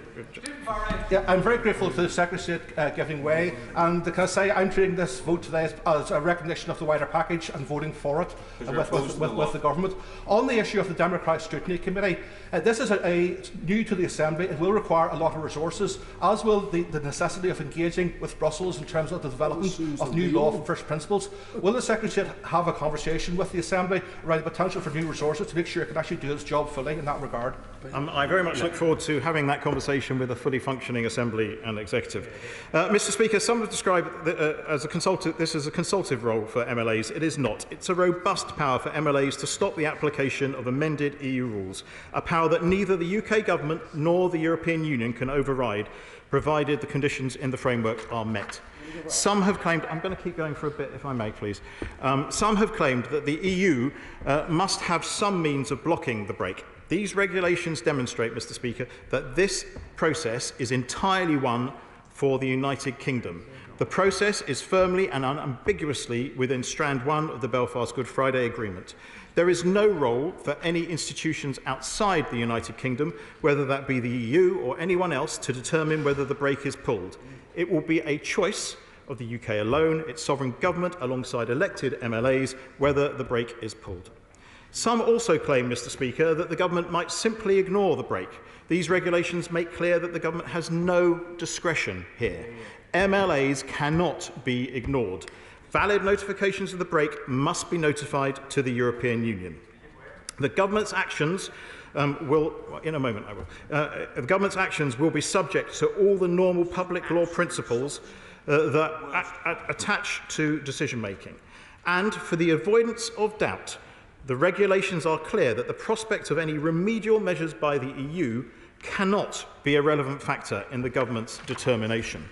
Mr. Speaker, it is not enough to simply allow MLAs to temporarily halt the application of a rule, but then allow the United Kingdom government to simply override them when the Joint Committee decides whether the rule should be permanently disapplied.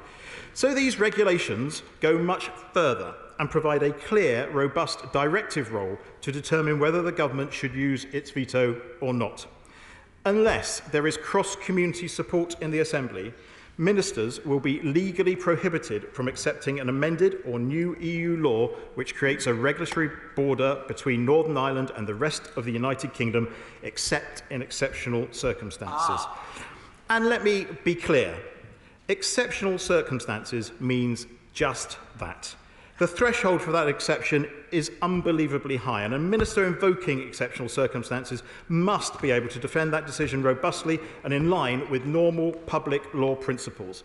And what's more, a minister must account to Parliament where they have concluded that exceptional circumstances apply or where they consider that a measure would not create a regulatory border.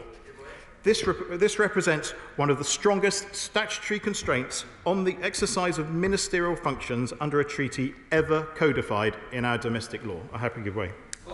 Thank the Secretary of State for giving way. Would he just confirm to the House, if there is no Stormont, will there be a Stormont break? If there is, this break cannot even start to be a thing until Stormont goes back and the executive functions. I'm happy to give way to him. Sorry. I'm very grateful to the Secretary of State for giving way. Thank him for setting out the way this break will operate. Would he join me in urging those considering these proposals before the House today to note that this is something that for many years people said was impossible, an application to stop the ratchet of EU law and to keep Northern Ireland in the Union? Yeah, I absolutely agree with my honourable friend. I was told this would be an impossible ask as well. And throughout my time in the European Parliament, and indeed as chairman of an illustrious body of MPs in this place, I never thought this would be achievable, and yet this government has managed to achieve it. Finally, Mr. Speaker, as with any international agreement, if the EU has considered actually, before I go there, Mr. Speaker, these regulations could scarcely make things clearer. The overwhelming presumption is that unless the Assembly says yes, the government must say no. Finally, Mr. Speaker, and as with any international agreement, if the EU considers that the UK has improperly pulled the brake, it may choose to initiate a dispute. But we need to be clear that any dispute could only arise after the rules have been disapplied in Northern Ireland, and the resolution of that dispute would be for an arbitration panel. The European Court of Justice would have no role in resolving that dispute. Mr. Speaker, these regulations make the case for the functioning devolved institutions in Northern Ireland even more compelling. These measures will become operable only when the institutions are restored.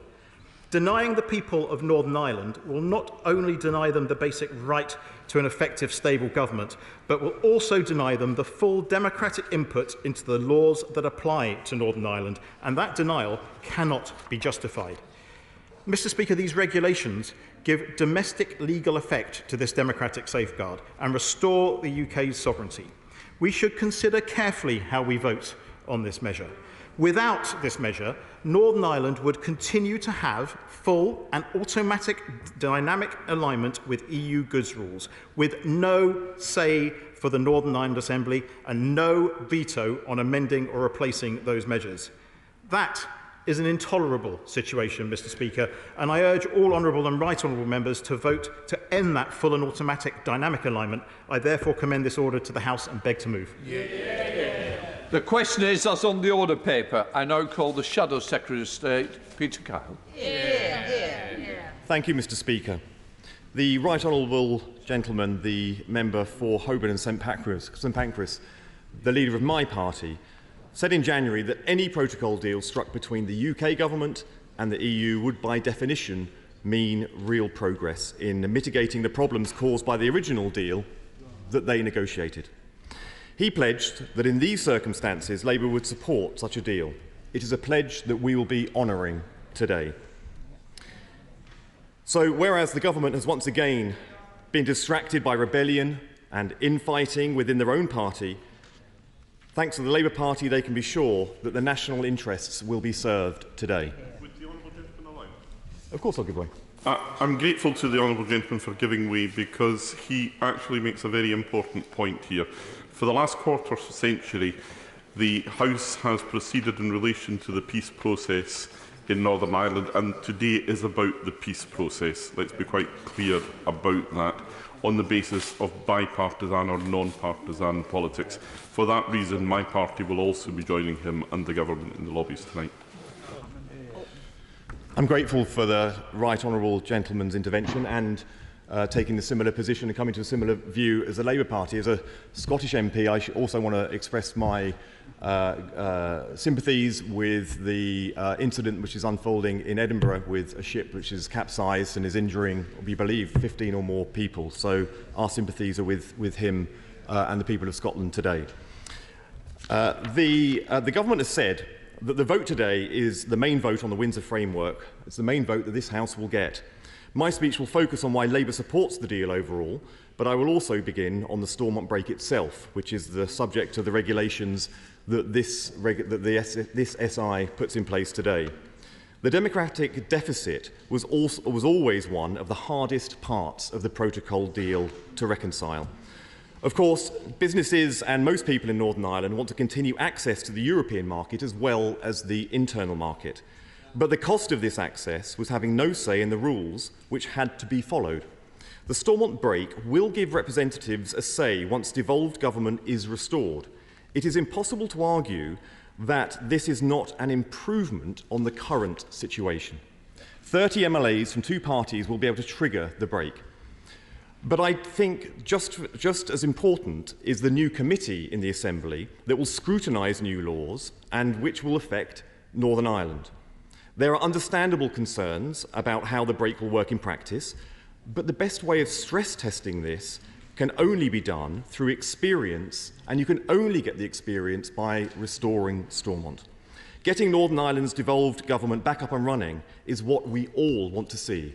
I know also it's what the DUP members want to see too. I want to state the obvious before going further. The economy in Northern Ireland has huge potential. The economy in Northern Ireland is doing well. The Prime Minister rather eloquently explained why during his last visit to Northern Ireland.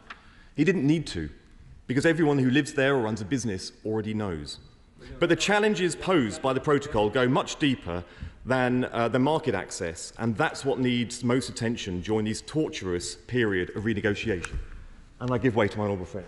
I thank my honourable friend for giving way, and I think he was right to acknowledge that there were legitimate concerns that unionism had around the operation of the protocol. Would he agree with me, though, that anyone looking at this objectively would say that those have been addressed both by the EU and the UK government? But further to that, the fundamental point is that businesses in St Helens would give their right arms to have the opportunities that Northern Ireland has: logistics, medical, manufacturing and agriculture, to have access to those two markets.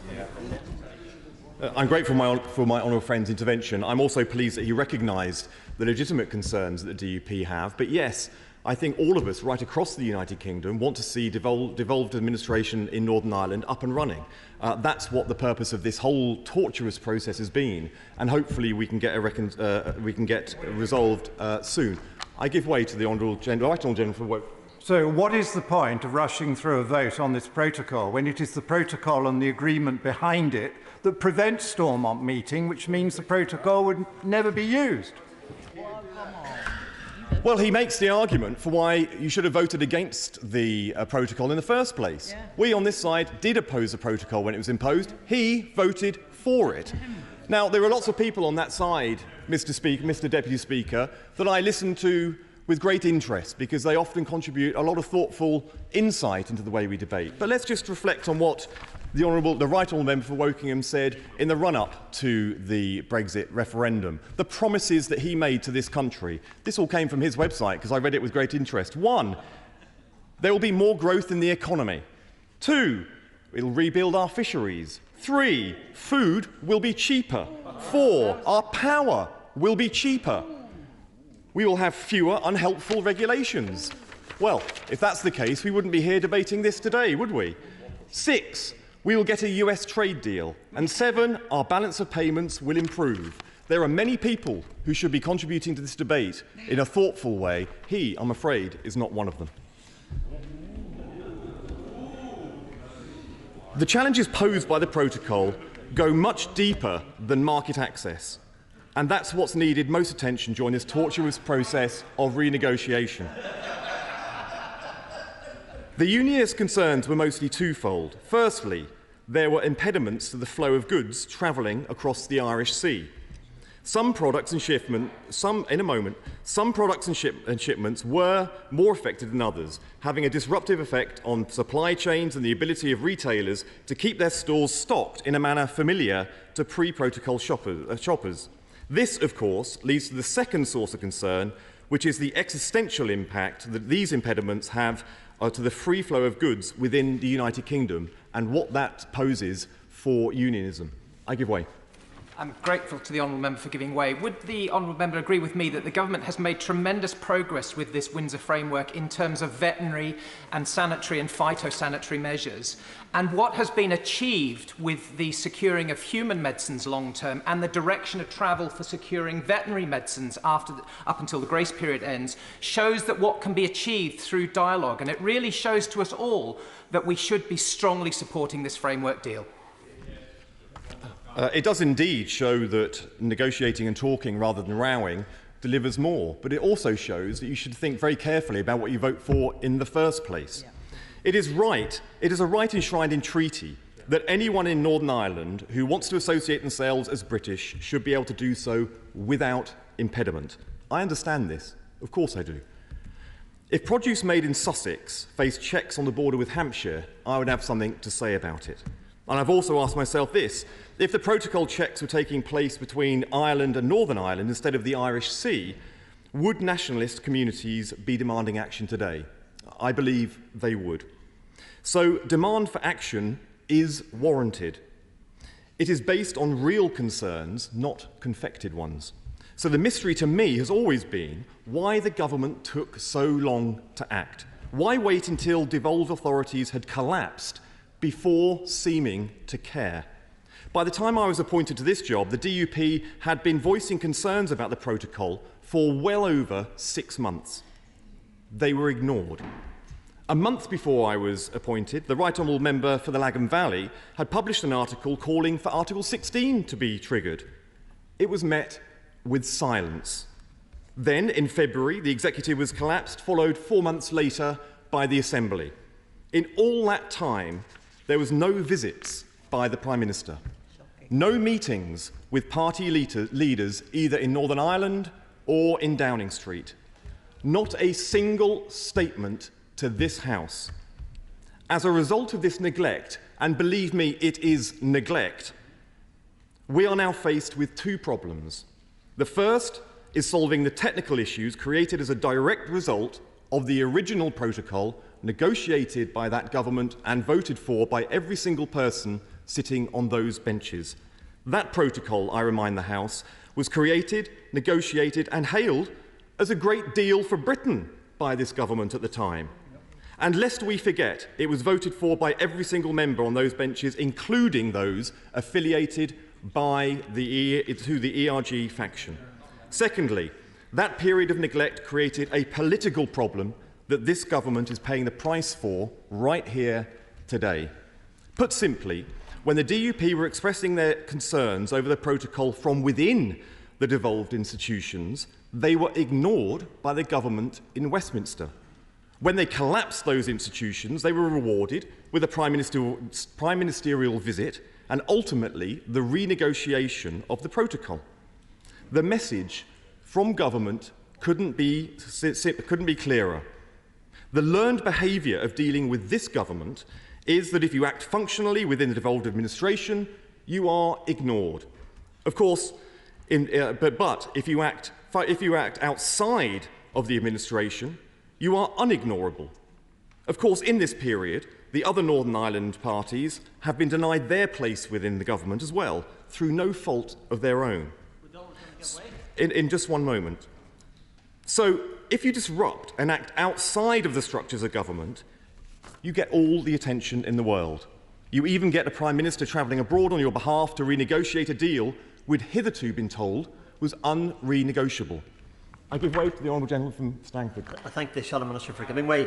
It's not only neglect or ignorance. Does the Shadow Minister recognise that Tony Blair, the former leader of the Labour Party, said you can't move forward without unionist participation in this process, in this agreement, this framework?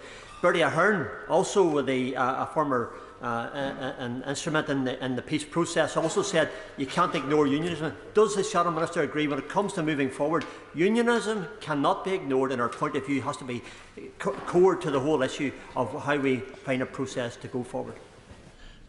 I'm very grateful for his intervention and I'm very grateful for the opportunity to have the exchange between us. And it gives me the opportunity to say that I can only speak for the Labour Party. I can speak for myself as a Shadow Secretary of State, and that is that his party and no party in Northern Ireland will ever be ignored by this party or a future Labour government.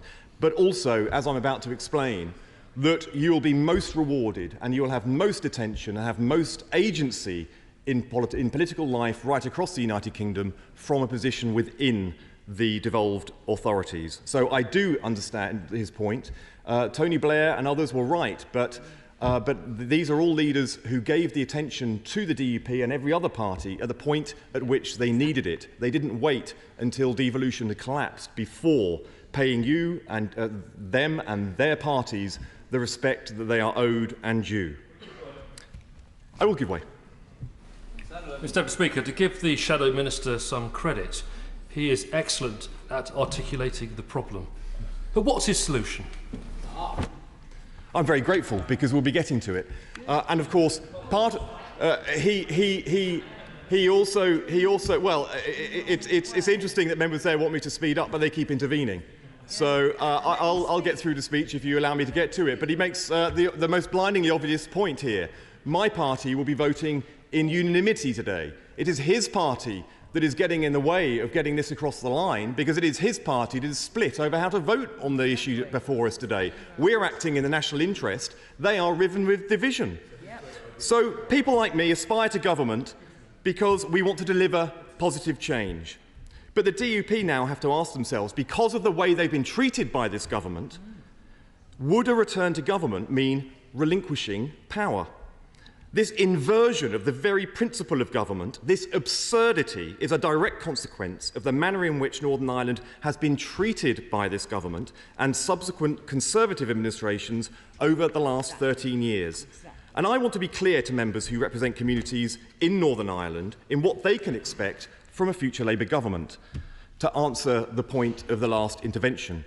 So let me reassure them that we haven't forgotten the lessons of 25 years ago and the tough years following the peace deal. To me, those lessons are, first, that leadership matters. Tony Blair's first visit outside of London as Prime Minister was to Belfast.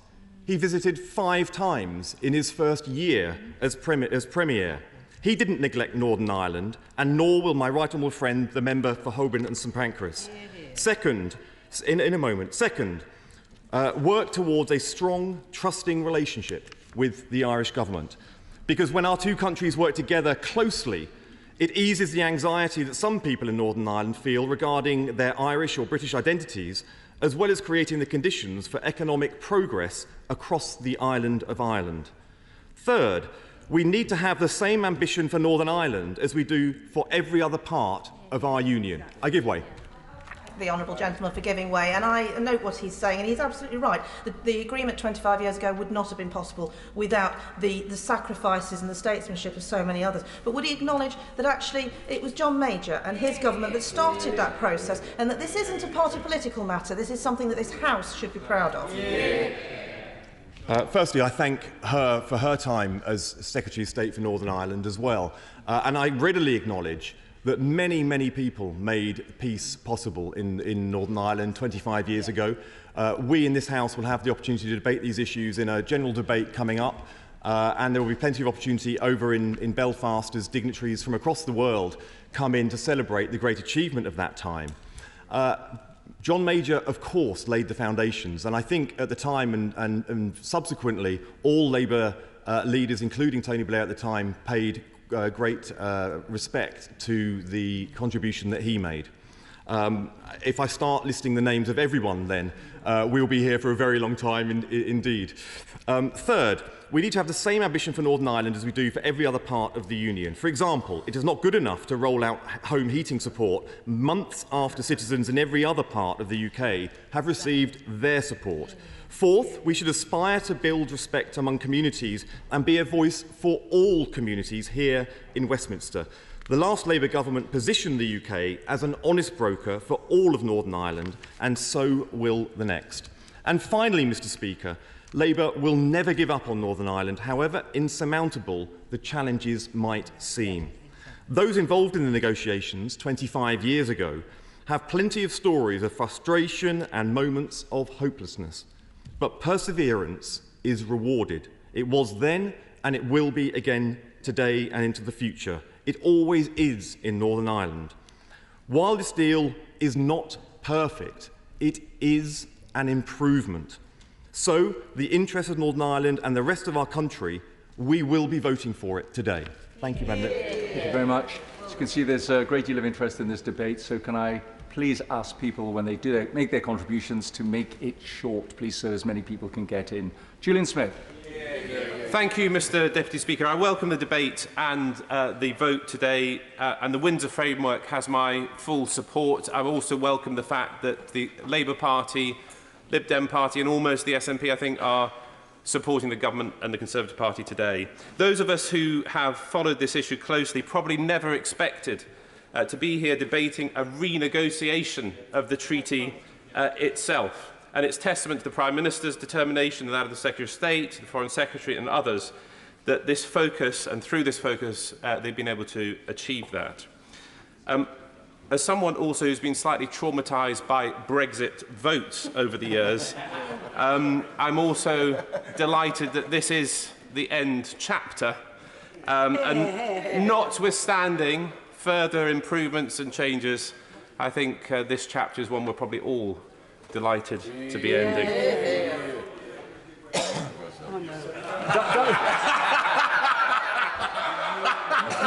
Notwithstanding what the Right Honourable Gentleman said, may I suggest that still this remains unfinished business as regards our leaving the European Union? Some people never finish. Mr Deputy Speaker, some things never change, but I pay tribute to my right honourable friend for his focus and continued monomaniacal focus on this issue. I want to also acknowledge the work done by honourable members in Northern Ireland. Although we'll be in different division lobbies today, I believe, the Right Honourable Member Vladimir spoke powerfully about the democratic deficit and the need for cross-community safeguards, which are now at the heart of the Stormont break.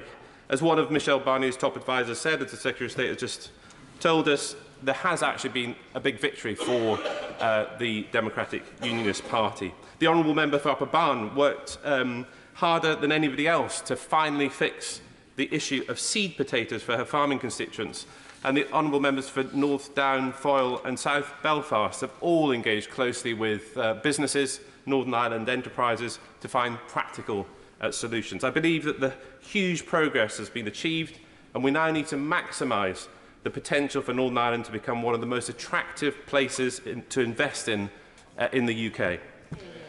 I want to finish briefly by talking about the Union. The greatest strength we have in securing Northern Ireland's place in the Union is the majority of people in Northern Ireland who support it. We must cherish, nurture and expand that support and consent at every opportunity.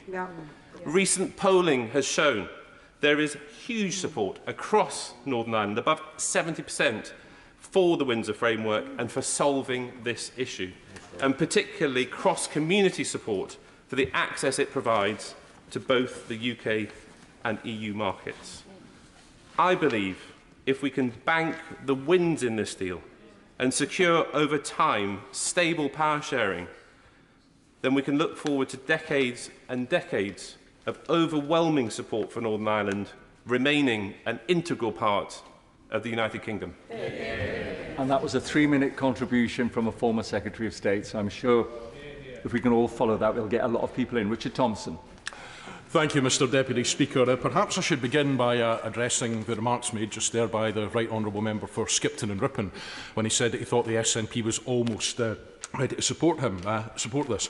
I can say to him he's almost right, because we will in fact be supporting this agreement. We welcome it and we will be voting in favour this evening. Certainly the mechanism as set out in the SI provides what looks at first glance like a reasonably effective means of scrutiny within Stormont, although I do have to say that in terms of its function as a brake, it's perhaps questionable whether or not that brake lever is actually connected to anything, and only time will tell. So, in terms of the good aspects, we welcome that at long last the UK Government has engaged constructively over a prolonged period with EU partners to come to an agreement which improves the protocol. We welcome that the protocol bill has been left abandoned as it always should have been, averting the prospect of a catastrophic series of tit-for-tat trade reactions over the protocol, which would have been disastrous for all parts of the UK. And the task now is for ministers to start repairing some of the damage that's been caused in the intervening period. Now, from our perspective in Scotland, this, while it certainly restores access for Scottish producers to the Northern Irish market, it still leaves us deprived of equivalent access to the European single market. So in that respect, it's not my natural disposition to be a party pooper in any way, as I'm sure the House would agree, but this only serves to make an already poor situation slightly less bad. And there are a number of questions that still need to be asked about how the UK government will continue to try and improve trade conditions for other devolved nations in the UK, whether the government can provide clarity over how the port of Cairn-Ryan will operate and what infrastructure is needed, whether cows and sheep being transported between Northern Ireland and Scotland can qualify for the Green Lane, and how the UK government is in more broad terms going to tackle the food security crisis that affects us all. Now, occasionally in politics you're blessed with a rare flash of candour. We had one in the budget speech last week when the Chancellor said to great acclaim from these benches that independence is always better than dependence. But we also had it from the Prime Minister when he went across to Northern Ireland to sell as he saw the benefits of this deal. Now, I don't know if the Prime Minister thought that just because he was saying it in Northern Ireland that nobody would be able to hear what it was over in Great Britain, and particularly in Scotland, what he had to say, but he described Northern Ireland under this this framework would be the world's most exciting economic zone because of access to both GB and EU markets. He also went on to say that this very special position made Northern Ireland an incredibly attractive place to invest. In fact, it was no less than the world's most exciting economic zone. And just to make sure that he doesn't feel left out, the Right Honourable Member for High Wycombe also said, what an extraordinary opportunity for Northern Ireland, dual access to both markets. Well, of course, this very special position is precisely what the entirety of the UK had prior to Brexit. Now, I certainly, Mr Deputy Speaker, do not grudge one iota those benefits for Northern Ireland. I just wonder why members opposite, whatever view they take on this, have been so utterly determined to deprive those benefits to the rest of us. William Cash. Thank you, Mr Deputy Speaker. Mr Deputy Speaker, I believe in the real union of the United Kingdom and the sovereignty of its Parliament here at Westminster. Article 1 and 2 of the Protocol clearly state the principle of consent for Westminster, and the territorial integrity of the United Kingdom is fundamental. Consent and veto are different things.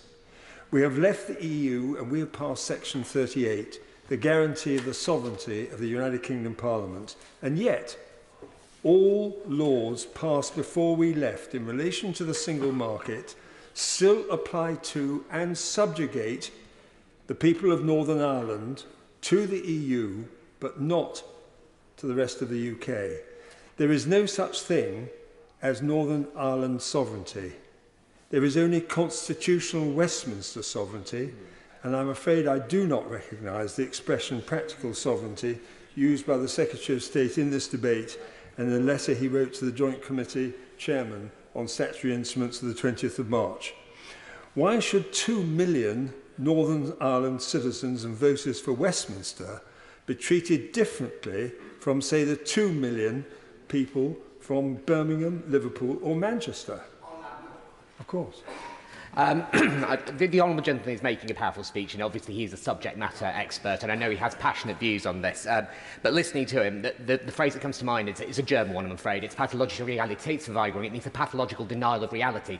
The simple fact is that the lived reality in Birmingham and Manchester is entirely different. We aren't against another national border. We don't need to have some form of alignment with a neighbour for the free movement of goods and services. There's not a situation where there's, for example, I think it's only a single milk processing plant on the island of Ireland. There has to be some sort of practical recognition of the difficulties in the lived reality. Well, unfortunately, the heading of the statutory instrument we're discussing in this motion today says constitutional law. And I'm very sorry to have to say that what the honourable gentleman said, and it's some references to pathological something or other, I'm afraid makes absolutely no sense in relation to constitutional law, which is that we in this country operate a rule of law and a constitutional law which confers the sovereignty to Westminster Parliament, which includes the people of Birmingham, Manchester, Liverpool and Northern Ireland, and should do so equally. So since Brexit, Mr Deputy Speaker, over 640 laws, which we see each week in the European Scrutiny Committee, which I chair, have been passed already for Northern Ireland by the EU Council of Ministers behind closed doors in Brussels by majority vote without even a transcript. Can we imagine laws being passed in this country, in Westminster, without Hansard, without a transcript, and by majority vote? It's unthinkable. Of course I can. Very grateful for the honourable member for giving way. Of course, I think, if memory serves me right, he did vote for the protocol that didn't have a Stormont break and had far more checks in it. Could he explain why he's voting against this? Well, very simply, because we agreed that we were going to bring in the Northern Ireland Protocol bill. I'll come on to that in a minute. That is the difference. That's what would have dealt with the situation. So we in the rest of the UK have left the EU and have been subjected to our own laws, not those of the EU, for the past as they were for the last 50 years. This, as I've said to the right honourable gentleman, it remains unfinished business. Pre-Brexit single market legislation continues in Northern Ireland. The Northern Ireland Protocol Bill dealt with the unacceptable imposition of EU laws, but this bill is now being disposed of, to my very grave concern, although it was passed in this House by a majority of 72 on third reading. And most of, I'm going to say, of honourable members who are here today, on our side of the House anyway, voted for it. The Windsor Framework does not effectively disapply EU law as such in, for example, the customs regime, because this falls within the legal competence of the EU relating to goods. Indeed, if the UK purports to use its so-called veto in relation to this question of the Stormont break, the EU will be able to get round this sooner or later in respect to the green lanes and may invoke retaliatory measures. I'm afraid I'm not impressed by the expression exceptional circumstances. Words mean what you choose them to mean, said Humpty Dumpty. The question is who is to be master, that is all. And I believe firmly that that will be the European Union. In fact, one of my sadnesses about this whole business here today is that there really was a need for proper time to discuss, in consultation with the government, alternative legal arguments. There are papers that have been produced in the last 48 hours and over the last few weeks. There are blogs, there are commentaries by distinguished lawyers which quite clearly demonstrate that the arguments that are presented by the government are not those which are agreed by other eminent lawyers. And that's a point of law as well as a point of fact.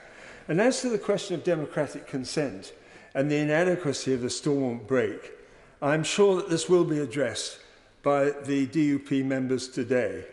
This is as important to all of us as the main principle of the Union. The procedures have been rushed, and I simply cannot accept that it is right for a statutory instrument to be approved in this House today when there is not yet a legal decision in the Withdrawal Agreement Joint Committee until Friday, so we hear. Furthermore, I now hear that the House of Lords itself, which is part of the Joint Committee, is not going to consider this statutory instrument until Wednesday the 29th of March, which is after the Withdrawal Agreement Joint Committee sits. So the government, in seeking approval of this statutory instrument today, is not doing it in synchronisation with the House of Lords, and I find this manifestly unsatisfactory. I am deeply concerned, too, that these procedures are not following the criteria of Standing Order of 151 of the Joint Committee on Statutory Instruments. And I do think that the Chairman, if I may say with great respect, that the Chairman of the Joint Committee on Statutory Instruments, who is a member of this House for Morden, should really be here today to explain their position. I was surprised to see a letter from the Secretary of State to the Chairman of that Joint Committee on Statutory Instruments, dated 20th of March, in which the Secretary of State, I certainly will. I'd like to thank him for giving way. As one of the few members of this House who was born and raised in Northern Ireland, can I make it very clear that this is not about his correspondence, but about the future of the people of Northern Ireland, the vast majority of whom support the Windsor Framework. The business community support the Windsor Framework. They believe that this is a much better deal negotiated by the Prime Minister than they ever thought possible. The people of Northern Ireland, and indeed the people of the UK, need to move on and focus on more important things. Thank you. Minutes now, and this is really very time limited. The debate has to finish at 21 minutes past 2. I'm just about to conclude by saying that this is about the rule of law and it's about constitutional law, as well as the very fair points that the Honourable Lady has just made. I don't doubt the importance to the stability of Northern Ireland. I've taken a great interest in these matters for many, many years, but I will insist that the constitutional position is not reflected by the arrangements in this Windsor Agreement. And I would simply make this as a final point. The proof of the pudding, Mr Deputy Speaker, will be in the eating. Sir Geoffrey Donaldson. Thank you, Mr Deputy Speaker, and I will try to be brief, but you will appreciate that there is a lot we would like to say today in very limited time. And these regulations which we are debating today, known to many as the Stormont Break, but they do touch on many very important legal and political matters. And can I at the outset thank the Prime Minister, the Secretary of State and others for their continued engagement with my party, for the efforts that they have made, and though at this stage we may differ on our views in relation to the Windsor Framework, I'm not here to question the motivation of ministers in seeking to make improvements, but they must, and I hope will, continue to work with us and others to get the further improvements that we need to enable the restoration of devolved government in Northern Ireland. And to be clear, Mr Deputy Speaker, I want to see the restoration of devolved government in Northern Ireland. My party is a party of devolution. We believe that delivering effective government for our people is the best way forward, working alongside this House and this Parliament. And that is where we want to get to.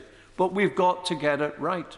And I echo the comments of the Honourable Member for Stone about the rush to bring this statutory instrument forward. I have written to the Joint Committee on Statutory Instruments expressing my concern that we haven't had adequate time for scrutiny of this statutory instrument. But today the Government has indicated that we're not just dealing with the SI before us, but this today is also an indicative vote on the Windsor Framework itself.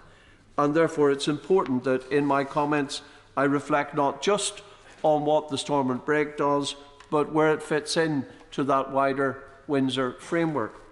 Fundamentally for us, Mr Deputy Speaker, the problem with the Northern Ireland Protocol is the continued application of EU law in Northern Ireland in circumstances where it covers all manufacturing of goods in Northern Ireland, regardless of whether those goods are being sold in the United Kingdom or sold to the European Union.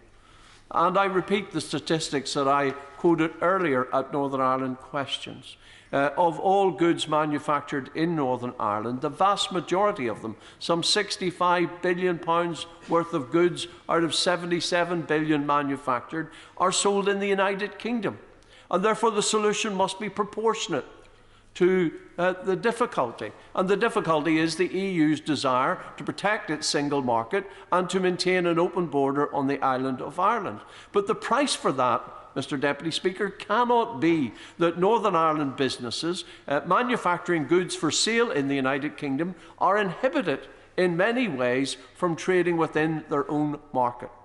And so I say to the Secretary of State that in relation to the Windsor Framework, whilst undoubtedly improvements have been made, we have not yet fully addressed this fundamental problem, which is the continued application of EU law for the manufacturing of all goods in Northern Ireland. And we believe the real solution here is similar to that which was proposed in the Northern Ireland Protocol Bill, which is that where goods are being sold in the United Kingdom, staying in the United Kingdom law and standards apply.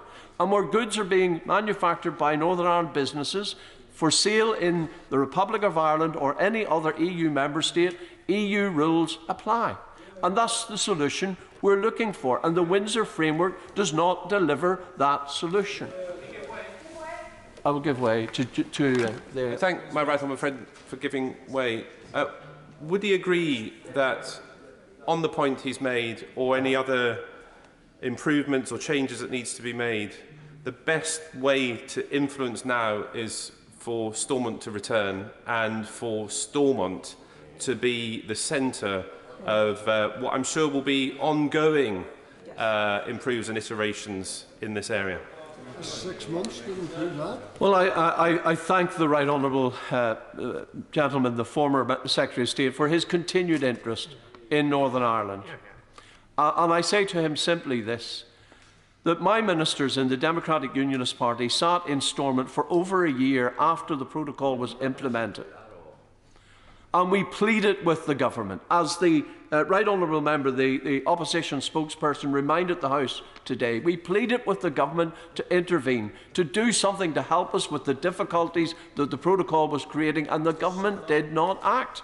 And I had to take action, and it was our action that brought the EU back to the table. And yes, we have made progress as a result of that, but more is needed. What is the more that is needed? It is to deliver the pledge given by the government in the New Decade New Approach Agreement to protect Northern Ireland's place within the internal market of the United Kingdom.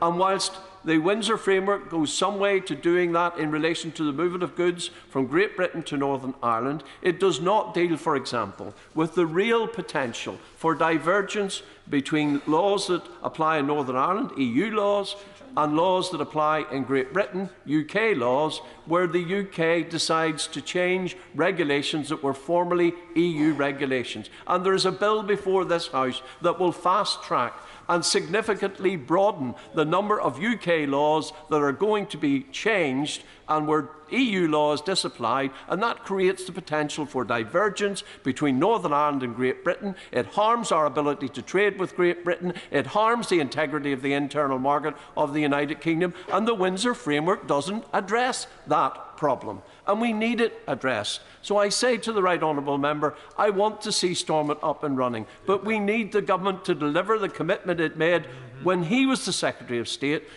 to protect our place in the internal market of the United Kingdom. I give way. Very grateful. And would you also agree that because the EU will have powers over things like VAT and state aids in Northern Ireland, it will also have powers on a drag-through basis over the whole United Kingdom? And doesn't the whole United Kingdom need a veto?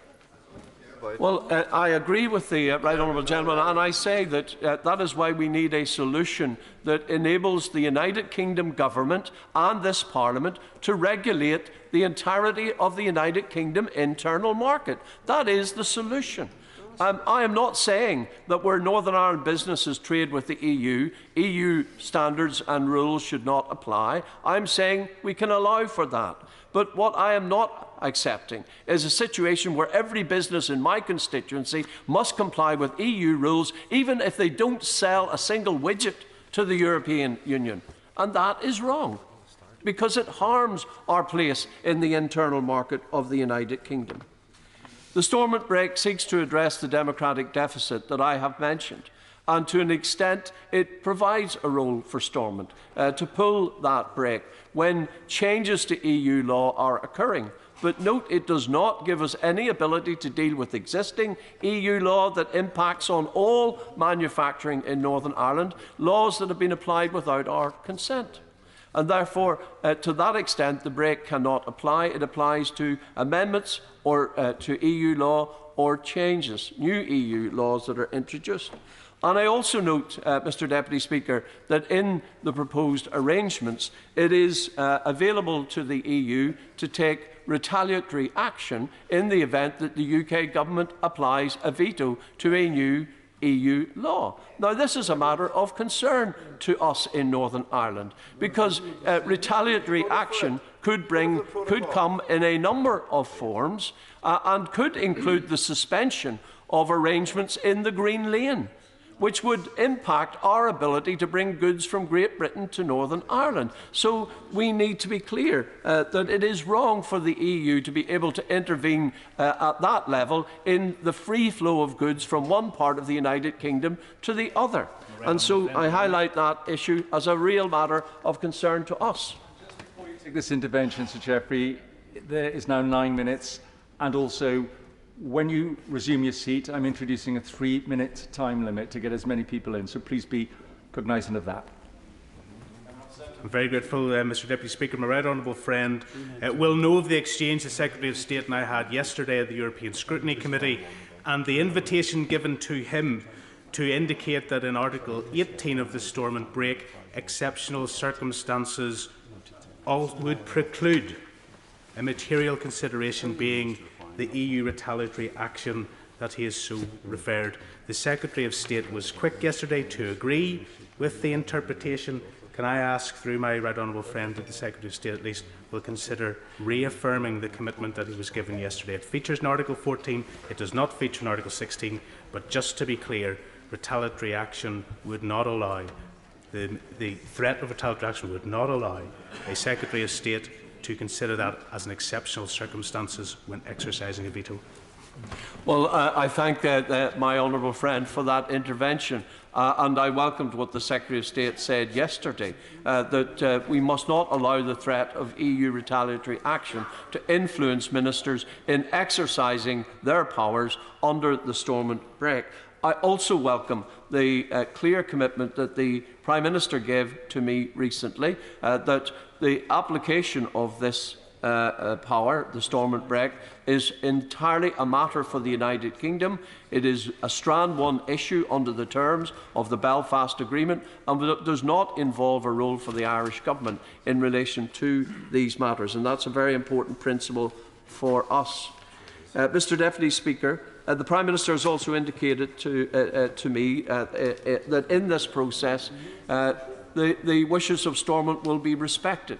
But I have made clear that in exercising the Stormont Break, we are simply applying, in our terms, the possibility, the potential of a veto by the United Kingdom Government on one aspect of EU law. This does not deal with all of the problem, and that's the difficulty that we have. The continued application of EU law in Northern Ireland is what creates the problem for us in our ability to trade within the internal market of the United Kingdom. As I come to a conclusion, Mr Deputy Speaker, I think it is important that the Government of the United Kingdom takes stock of where we are now. I understand that the Foreign Secretary is going to the Joint Committee of the UK-EU Joint Committee on Friday to sign off on the Windsor Framework, and that the indicative vote taken today in this House will be used as justification for doing so. But can I say to the Secretary of State, surely our shared objective here, as was espoused by the former Secretary of State earlier, is to see the political institutions in Northern Ireland restored. Do it then. And therefore, we need to continue engaging with the government to get this right. My party is committed to doing that. We are committed to continue working with the Secretary of State, working with the Prime Minister, and that has to be about delivering on the commitment given to protect Northern Ireland's place within the internal market of the United Kingdom. That where EU law is applied to facilitate cross-border trade, that it does not impede our ability to trade with the rest of our own country within the internal market of our own country. That is the bottom line for us. And until that is resolved, I can't commit to the government that we will restore the political institutions. It's what I want to do, but we need to get this right. I want Stormont restored on a sustainable basis, on a stable basis, where there is cross-community consent and consensus. That does not exist at the moment. And therefore, we need to see that consensus restored, Mr Deputy Speaker. For our part, we will continue to work intensively to solve these issues, doing so in the knowledge that what has already been achieved has been because we were not prepared to accept the undermining of Northern Ireland's place within the Union of the United Kingdom, the economic union of the United Kingdom. That's what we stand for. That's what we will fight for. We want to get it right. We will work with the government to do that. 3-minute limit. Karen Bradley. Very much, Mr Deputy Speaker. Now, my right honourable friend, the Secretary of State, will know that I rarely rise to speak in debates that he leads, not because I disagree with what he's doing, but I think it's important that predecessors do not comment too often on their successors' work. I know how hard the job of Secretary of State for Northern Ireland is, but I rise to stand today because I support wholeheartedly what he has achieved together with the Prime Minister, and I want to see this statutory instrument go through with an overwhelming majority of this House today. 2 weeks ago, the British Irish Parliamentary Assembly, which I co-chair, met in Belfast to commemorate the 25th anniversary of the Belfast Good Friday Agreement. We met in the currently empty Assembly Chamber of Stormont. We met with representatives from legislatures across the islands that make up the British Isles, and we reflected on the leadership that had been required in order to deliver that deal 25 years ago. Leadership that didn't take just a few weeks, leadership that took years and years, people making sacrifices, going above and beyond and being prepared to recognise that no deal is perfect. But the combination of getting to the result of that Belfast Good Friday Agreement for the people of Northern Ireland and the people across these islands was so significant that that sacrifice was worth making. Of course I give way. I'm very grateful to my right honourable friend. Does she also agree that another great virtue of this agreement, which is much to be commended, is it enables us to resolve those issues in a way which does not lead us into breach of any of our international law obligations, as would have been the case had we proceeded with the Northern Ireland Protocol Bill? That has got to be a win for the UK's reputation as well as for the people of Northern Ireland. I agree wholeheartedly with my honourable friend. He speaks with great wisdom, as he always does. One of the things that was clear to me when I was Secretary of State for Northern Ireland and did the job that he now does, is that leaving the European Union without a deal would have been devastating for Northern Ireland. It would have been devastating economically, and it would have been devastating for community cohesion. And that was why I wanted to find a way, when I was in the role and then subsequently, to make sure that there was a deal that we could all get behind. Now, we had a deal that saw the whole of the United Kingdom leave the EU together in exactly the same way. That deal wasn't acceptable. It wasn't acceptable to that side of the House, and it wasn't acceptable to many of my honourable and right honourable friends. I recognise and I acknowledge why that was the case. They felt it would have meant us being too close to the European Union, and I fully respect that. We then had a deal presented to us by the former Prime Minister, the Right Honourable Member for Uxbridge and South Ruislip. Now, there were many faults with that deal, but I believed the Prime Minister when he said that he wanted me to vote for that deal, that it was important for the people of Northern Ireland. And I was prepared to do that, even though I knew that there would result in checks on goods on the Irish Sea, even though that was clear from that agreement. But I was prepared to do that because it's so important for Northern Ireland, and my Prime Minister asked me to vote for it. Now, we must remember that when the Belfast Good Friday Agreement was drawn up and the Northern Ireland Act was enacted, we and the United Kingdom and Ireland were both members of the EU. So that meant many of the issues did not have to be codified. We didn't have to set out what happened to goods travelling. We didn't have to set out rights, because those rights came from our joint, but both of us having membership of the EU. Leaving the EU means that some of these issues now need to be codified. They can only be done through negotiation. They can only be done by there being accommodation made on both sides. What the Prime Minister has come back with the Windsor Framework shows enormous accommodation actually from the EU side. The storm of break is an absolutely extraordinary thing for the EU to agree to, and people around the world are looking at what we have achieved and congratulating our right honourable friend the Prime Minister for what he has achieved. So I say to this House, what is the alternative to the Windsor Framework? What is it we think we're going to get? There is nothing better on the table. This is a significant move forward, and I urge my honourable and right honourable friends to vote for it. Hilary Benn. Very much indeed, Mr Deputy Speaker. I must confess that when I read the Windsor Framework, I was surprised and pleasantly surprised, because as the Secretary of State told the House earlier, there are things in there I didn't think that negotiation would manage to achieve, and it's to the great credit of the negotiators. I would also say it is to the great credit of the DUP that they have achieved so much in this agreement.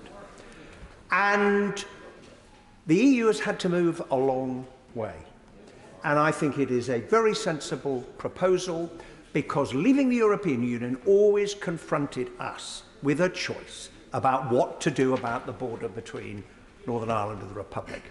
Apart from those who say, well, that's not my problem, leave it to the EU, everybody knew that some arrangement had to be put in place. The result was the protocol.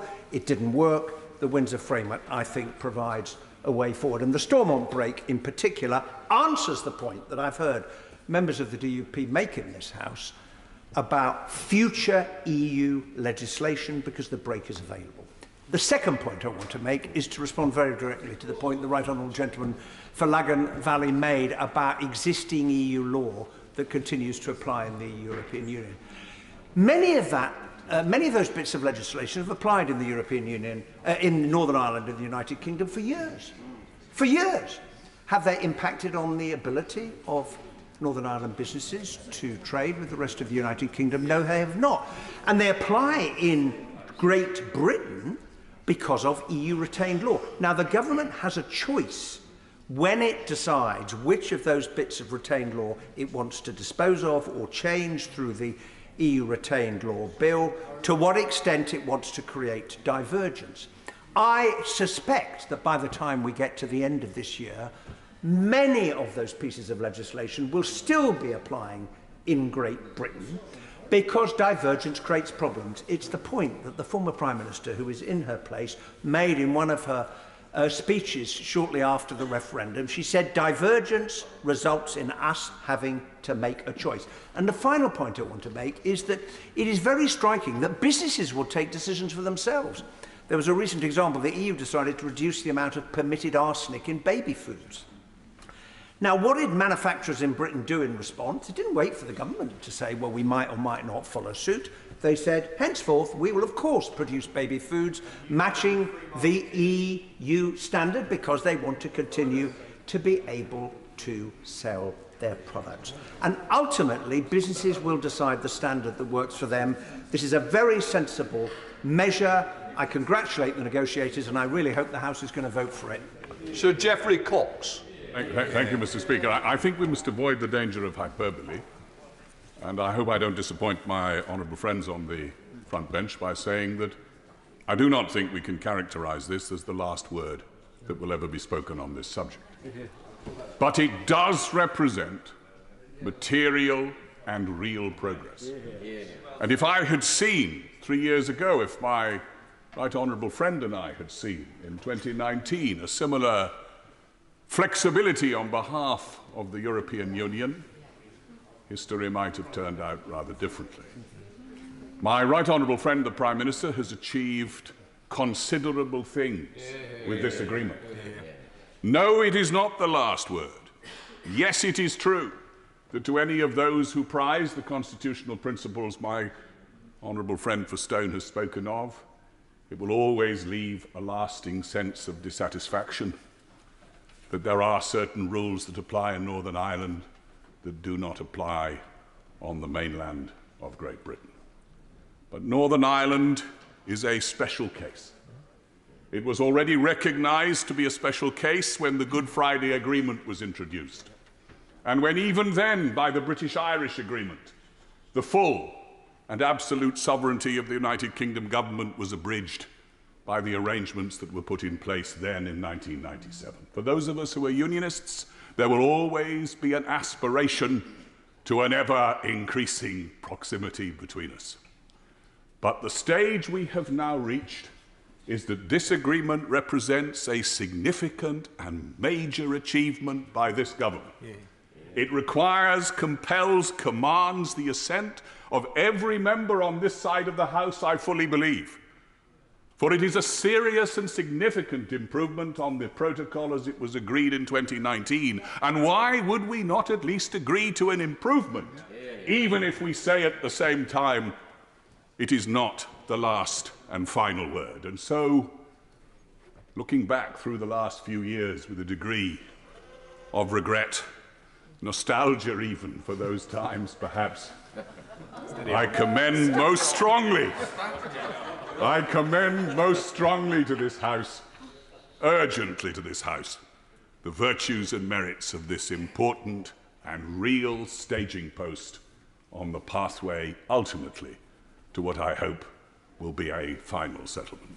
Thank you very much, Mr. Speaker. In the very brief amount of time that I have, I'll make a number of short points.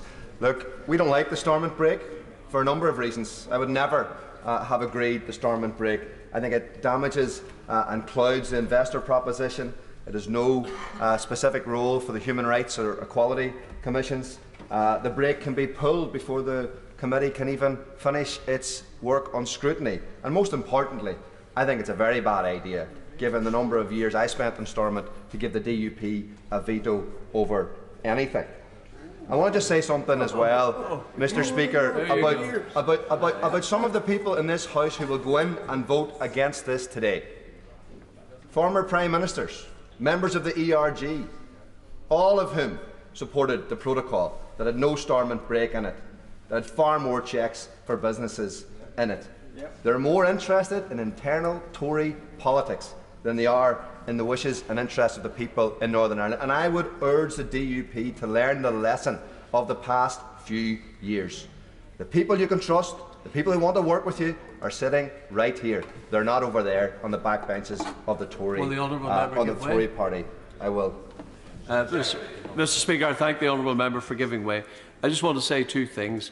The people that we trust are the people who elected us to stand for them. Secondly, the veto that was given to the DUP was given to the DUP by the people of Northern Ireland, as the honourable member will well know, who voted in a referendum for the Belfast Agreement, and that includes a veto for unionists, and therefore when he decries that, he's decrying the agreement that his party supported.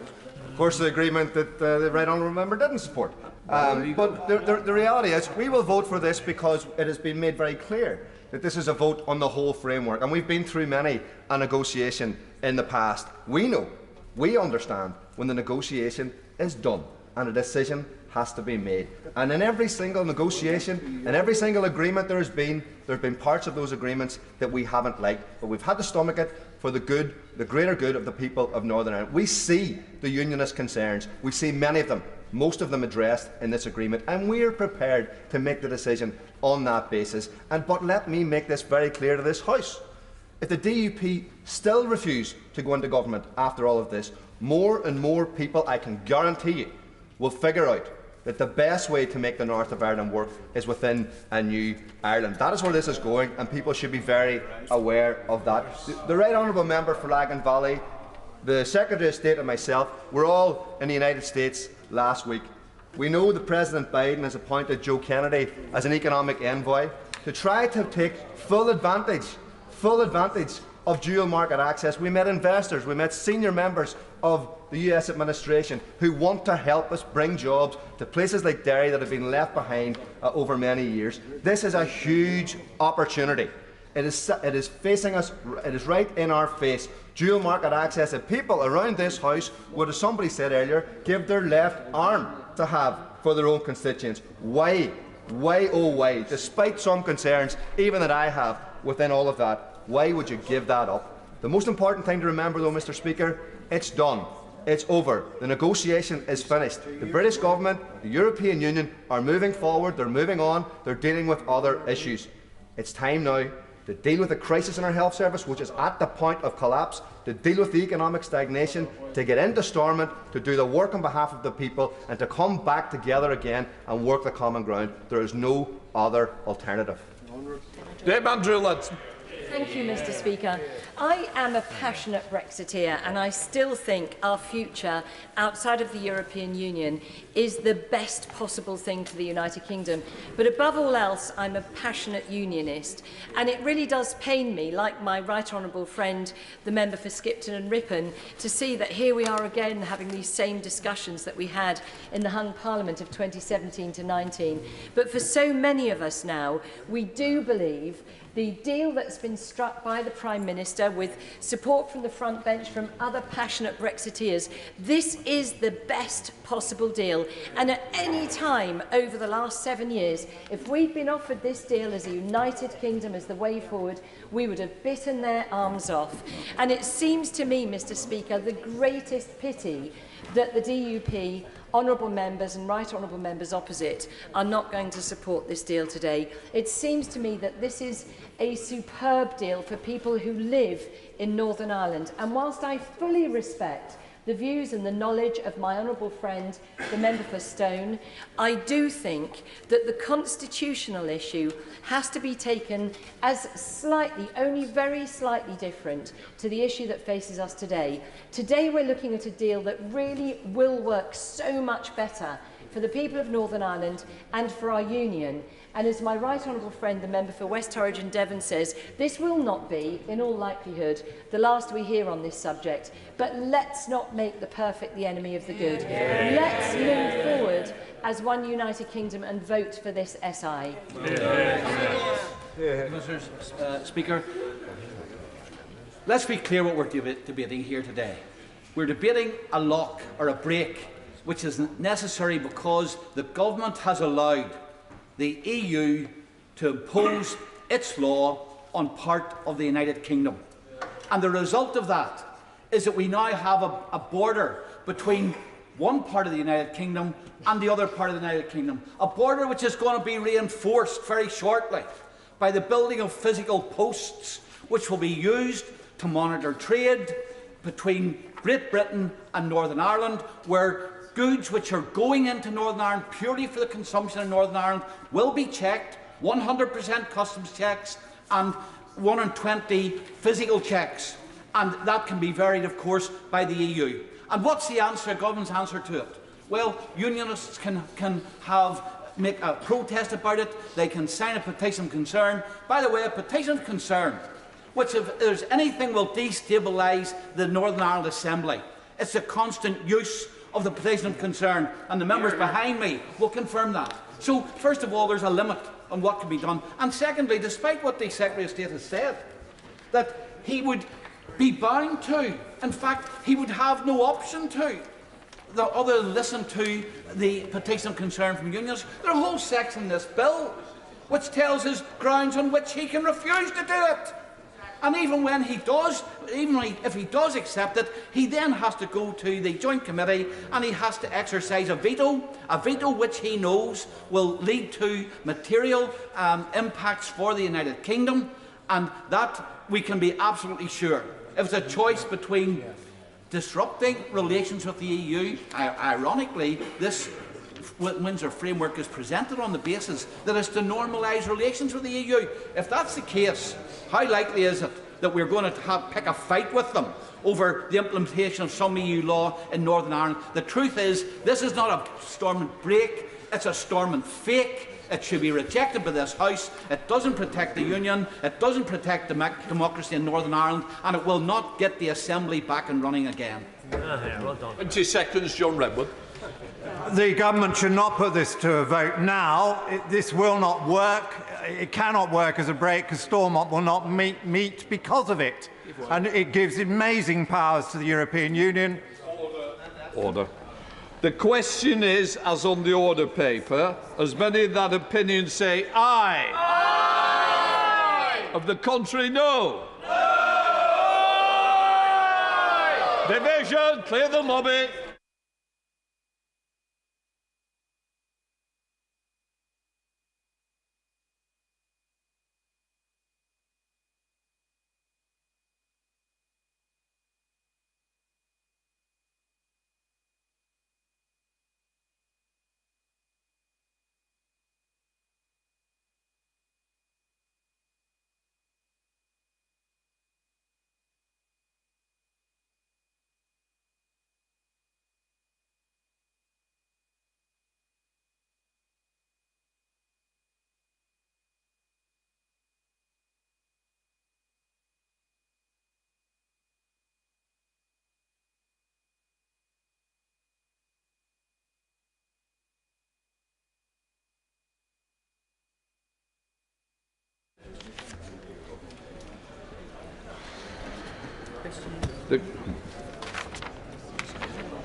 The question is the motion related to the division. As many of that opinion say aye. Aye. The contrary, no. No! Tellers for the ayes, Andrew Stevenson and Steve Double. For the noes, Ian Paisley and Paul Gervin.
Order. The ayes to the right, 515. The noes to the left, 29.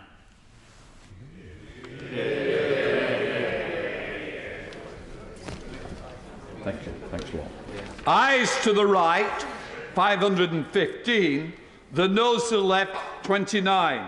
The ayes have it. The ayes have it. Unlock. Sorry, thank you. All right, Nigel.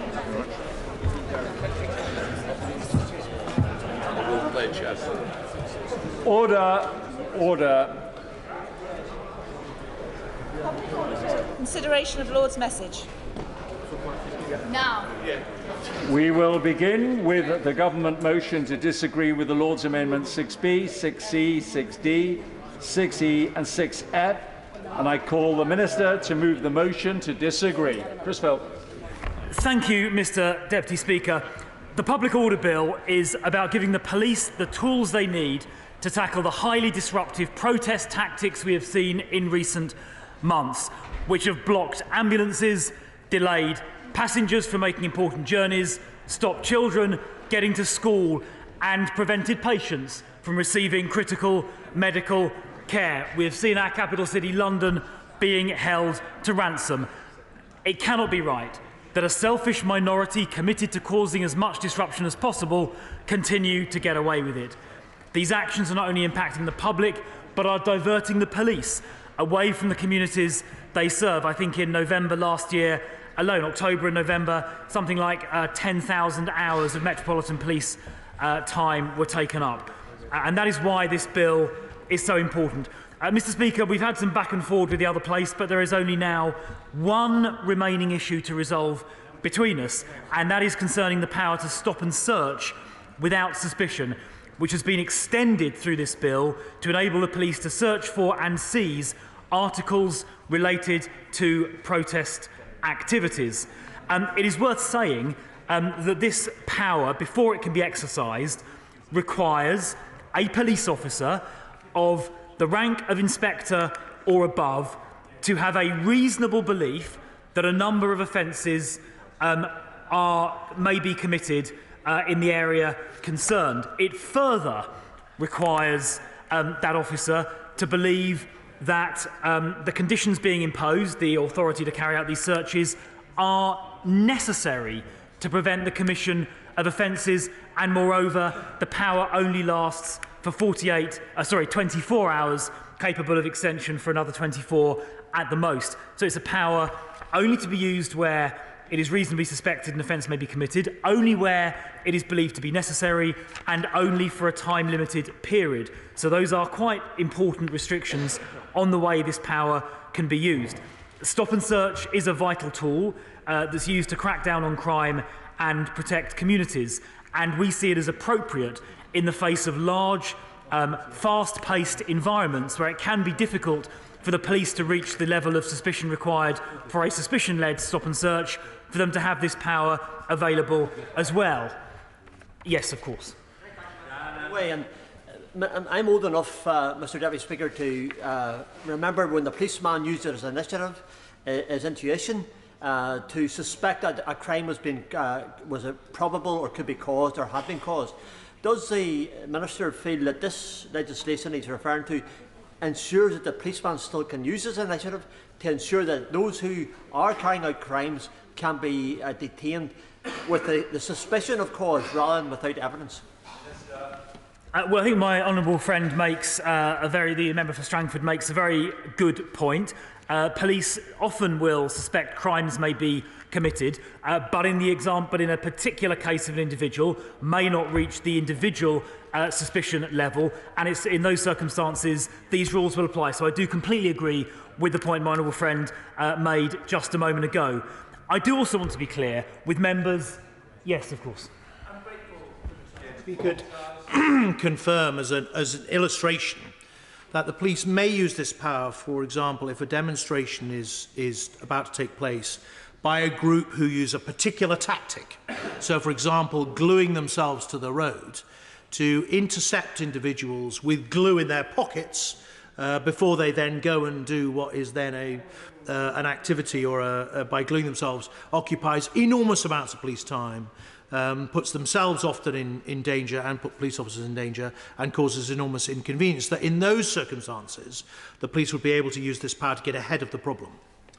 I think the way my honourable friend puts it is very good. It is exactly circumstances where the police are concerned that a crime, one of the specified crimes, may be committed, that they can use this power. Those crimes are specified in subsection 1 of the relevant clause, and they include offences under section 137 of the Highways Act, that's obstructing the highway, or willfully obstructing the highway, I should say, section 78 of the relatively new PCSC Act, which is recklessly or intentionally causing a public nuisance, and various offences under this bill, which include causing serious disruption by tunnelling, being present in a tunnel, obstructing major transport works, and interfering with critical national infrastructure, as well as locking on, which I think is the point my honourable friend was making. Yes, of course, I'll give way. Last time we had this debate, but he mentioned the crime of nuisance, and the threshold for that is incredibly low. So you could have an inspector concerned that there's a chance that somebody will commit this offence by being seriously annoying or inconveniencing somebody, and then you let loose suspicionless stop and search of hundreds, potentially thousands of people for no further reason than that. That's a ludicrously low threshold for triggering these search powers, is it not, Mr Deputy Speaker? I'm not sure I entirely agree, because I think the intentionally or recklessly causing public nuisance, as set out in section 78 of the Police Crime Sentencing and Courts Act 2022, I don't accept the characterisation of that offence as simply a minor one. I think causing huge inconvenience to fellow members of the public or other members of the public is not something that I think this House should treat lightly, particularly as we've seen examples in recent protests of ambulances not getting through. We've seen examples of people unable to get their children to school, people unable to get to medical appointments. So I'm not sure I do accept that characterisation. Now, turning to the amendments made in the other place, Mr Deputy Speaker, there's a number of changes proposed in Lord's Amendments 6B to 6F inclusive, which we're debating this afternoon.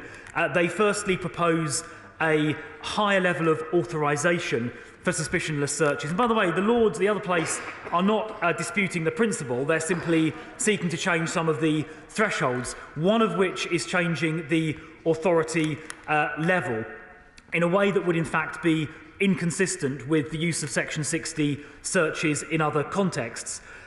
Furthermore, another of the changes relates to the time periods.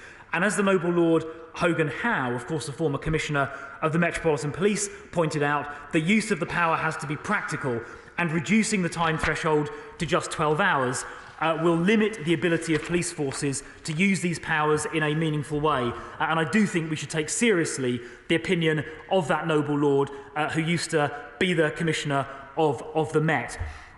Secondly, the changes proposed in the other place would require that a Chief Superintendent provide authorisation for this matter when an inspector is acceptable under the existing Section 60 legislation, which I think overlooks the urgency and speed at which these protests can unfold, and therefore the speed at which decisions need to be made. I think it also has the potential to cause confusion if we have a different level of seniority here by comparison to the well-established Section 60 legislation. Finally, the amendments proposed in the other place would set out in statute a requirement for the forces to communicate the geographical extent of an order. The government does recognise that communication of any power is important for understanding and transparency. I am aware that most forces do already communicate their Section 60 authorisations. I've certainly seen that happen frequently in Croydon, and it's gratefully received when it happens. But it is, I think, important to keep these new powers as close as we can to the existing legislation for consistency, but I would like to make it clear that the government does encourage forces to communicate any use of this power in the same way they already do for a Section 60 order, where it is operationally beneficial to do so. I do think consistency does have a lot to be said for it, and that is why I would respectfully encourage members of this House to gently and politely disagree with the Lords at the other place in their amendments 6B to 6F. question is that this House disagrees with the Lords in their amendments 6B, 6C, 6D, 6E and 6F. Sarah Jones. Thank you, Mr Deputy Speaker. The Government's tabled a motion to disagree with Lord's Amendment 6B to 6F to Clause 11. Stop and search is a crucial tool, Mr Deputy Speaker, as we all agree. And its normal usage is based on intelligence around a crime or a potential crime, be based on proper suspicion and applied for the right reasons. And in our country, we use stop and search with suspicion to look for weapons, drugs and stolen property. Under particular circumstances, we use suspicionless stop and search, section 60 as we call it, to search people without suspicion when a weapon has been used or where there is a good reason to believe there will be a serious violence incident. This government is introducing suspicionless stop and search for potential protests, an overreach of the law that the police haven't asked for and which pushes the balance of rights and responsibilities away from the British public. Yesterday, we debated Baroness Casey's report into the Metropolitan Police. It is an excoriating report that, among much else, calls for a fundamental reset in how stop and search is used in London. I was pleased to hear the Prime Minister accept all the findings and recommendations from the report today. The report says racial disparity continues in stop and search in London. This has been repeatedly confirmed in reports and research, and our review corroborates those findings. It's ironic, Mr Deputy Speaker, that the day after this report was published, the Government is trying to pass laws that risk further damaging the relationship between the police and the public by significantly expanding stop and search powers way beyond sensible limits. I will give way. He says that these measures may damage relations with the public. Well, obviously, the vast majority of the public feel very strongly about the fact their lives have been severely impacted by these protests, and giving the police the tools to get ahead of them may in fact command widespread